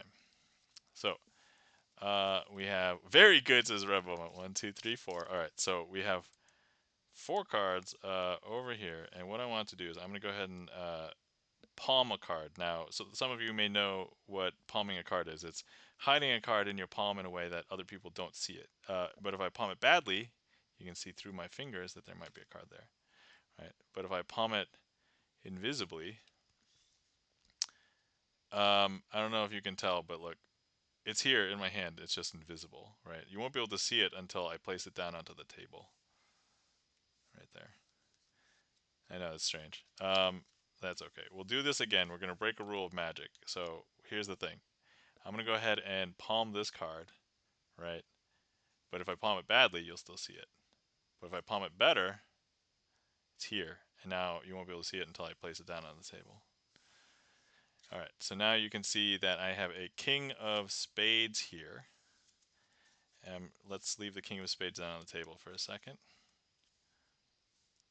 And I'm going to go ahead and palm the King of Spades from the bottom of the deck here. Ready? Okay, this one though. Look, I palmed it. I palmed it invisibly, and you won't be able to see it until I place it down onto the table. Right there. And of course, this is our King of Spades. And that, my friends, I will call a series of tricks that I just chained together for the Raiders. So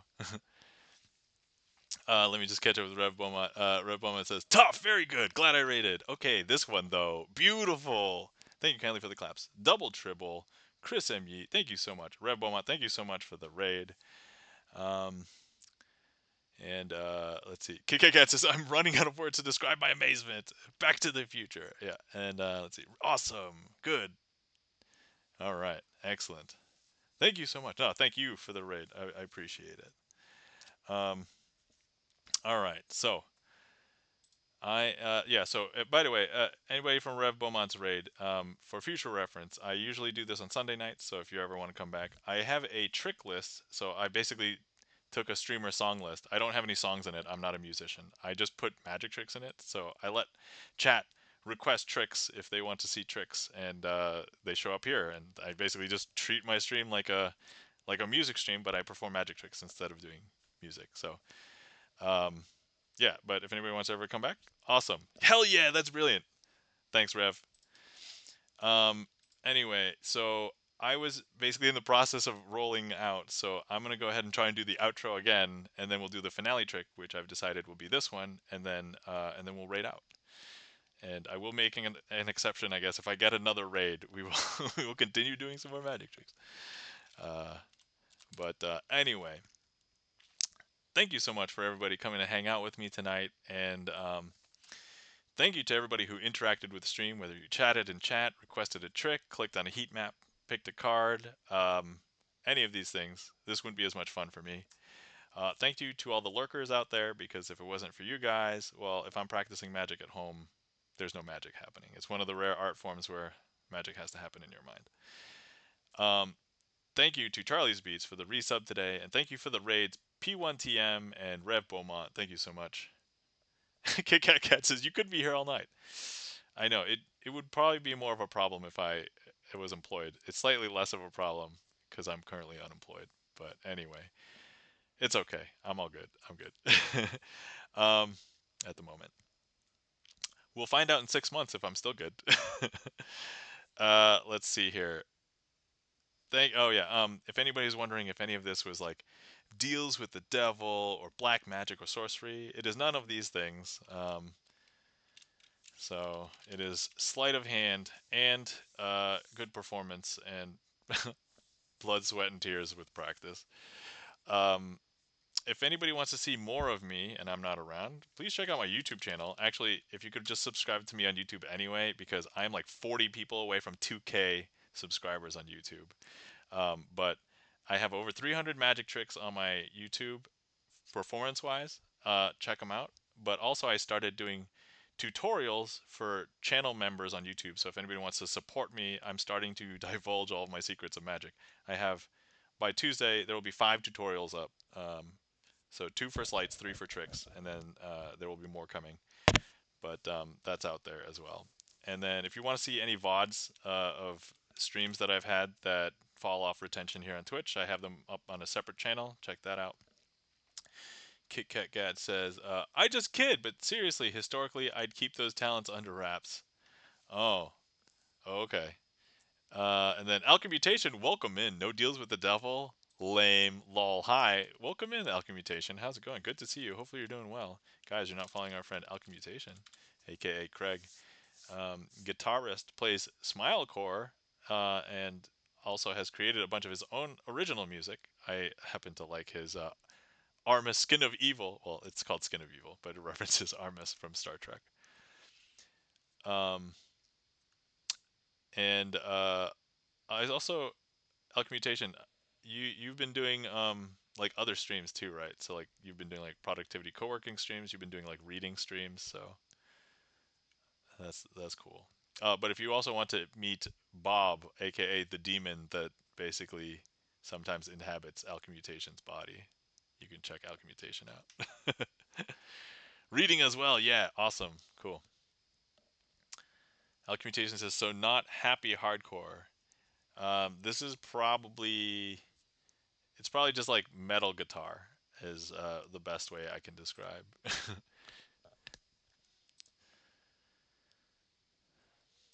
Similar, lol. All right, cool. So with that, hold on, let me close the list, and then let's see. Did the outro disclaimer, YouTube's. Oh, guys, let's give some mod love to our mods today.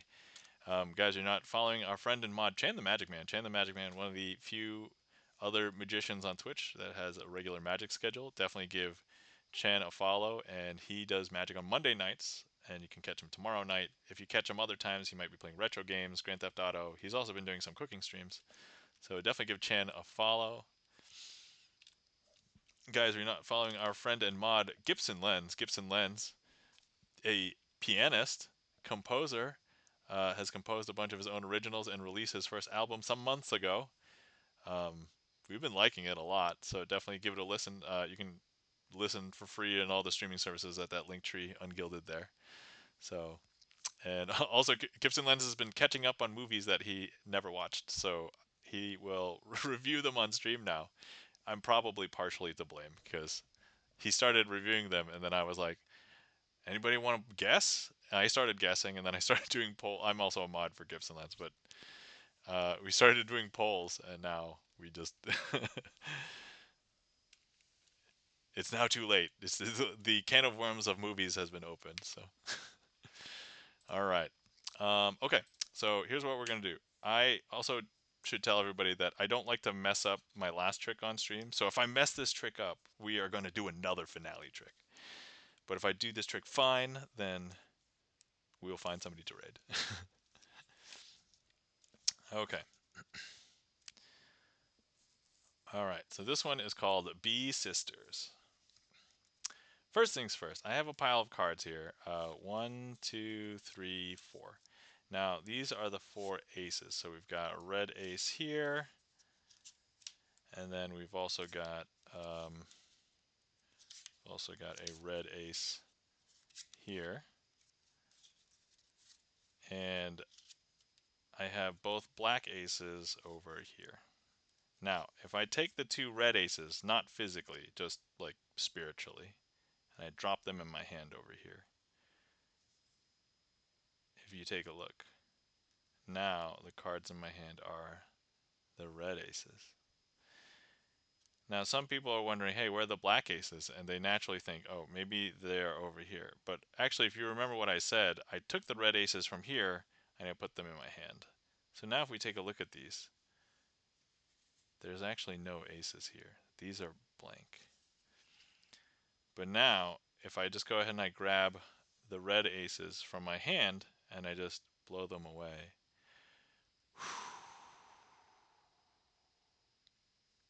I don't know if you can tell, but there's actually no aces over here either. And so now we have 4 blank cards, and the aces are nowhere to be seen. And that, my friends, I will call a successful finale.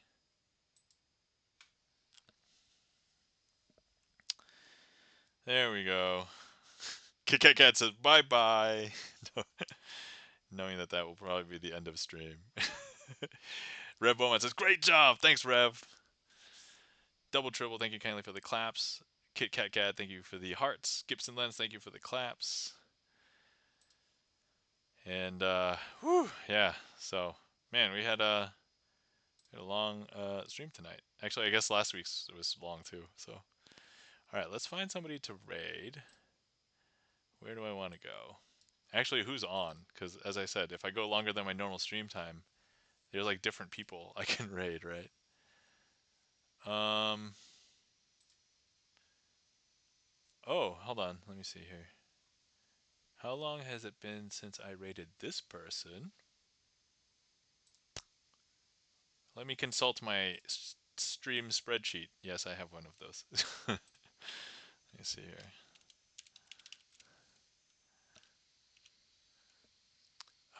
We have rated this person once in 2024.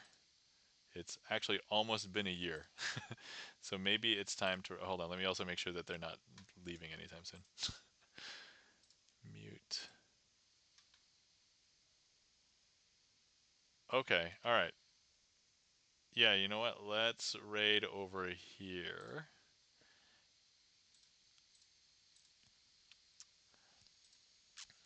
Okay, I think I found a raid target.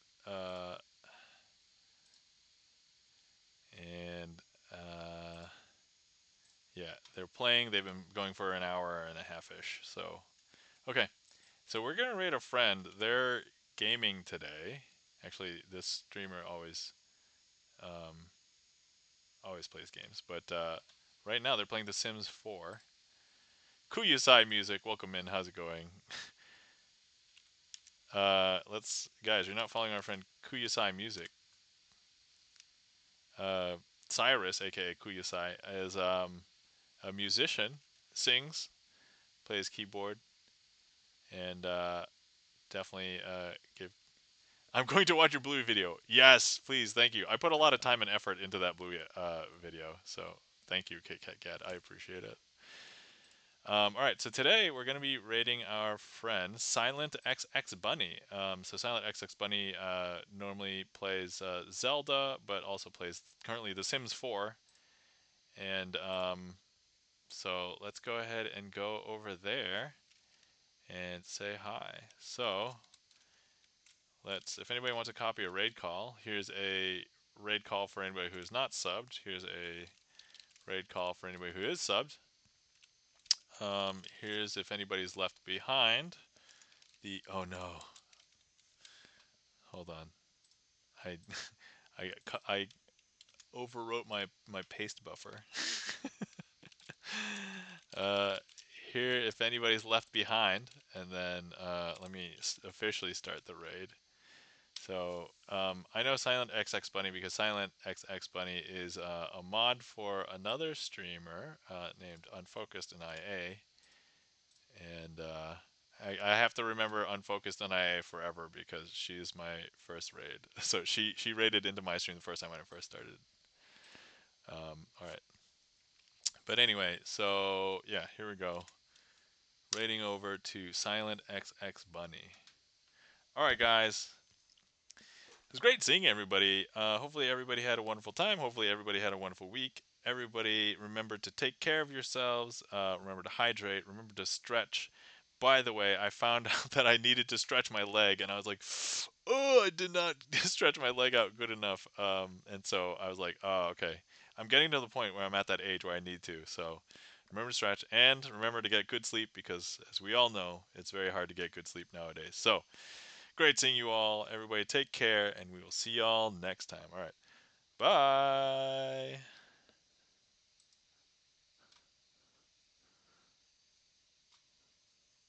The household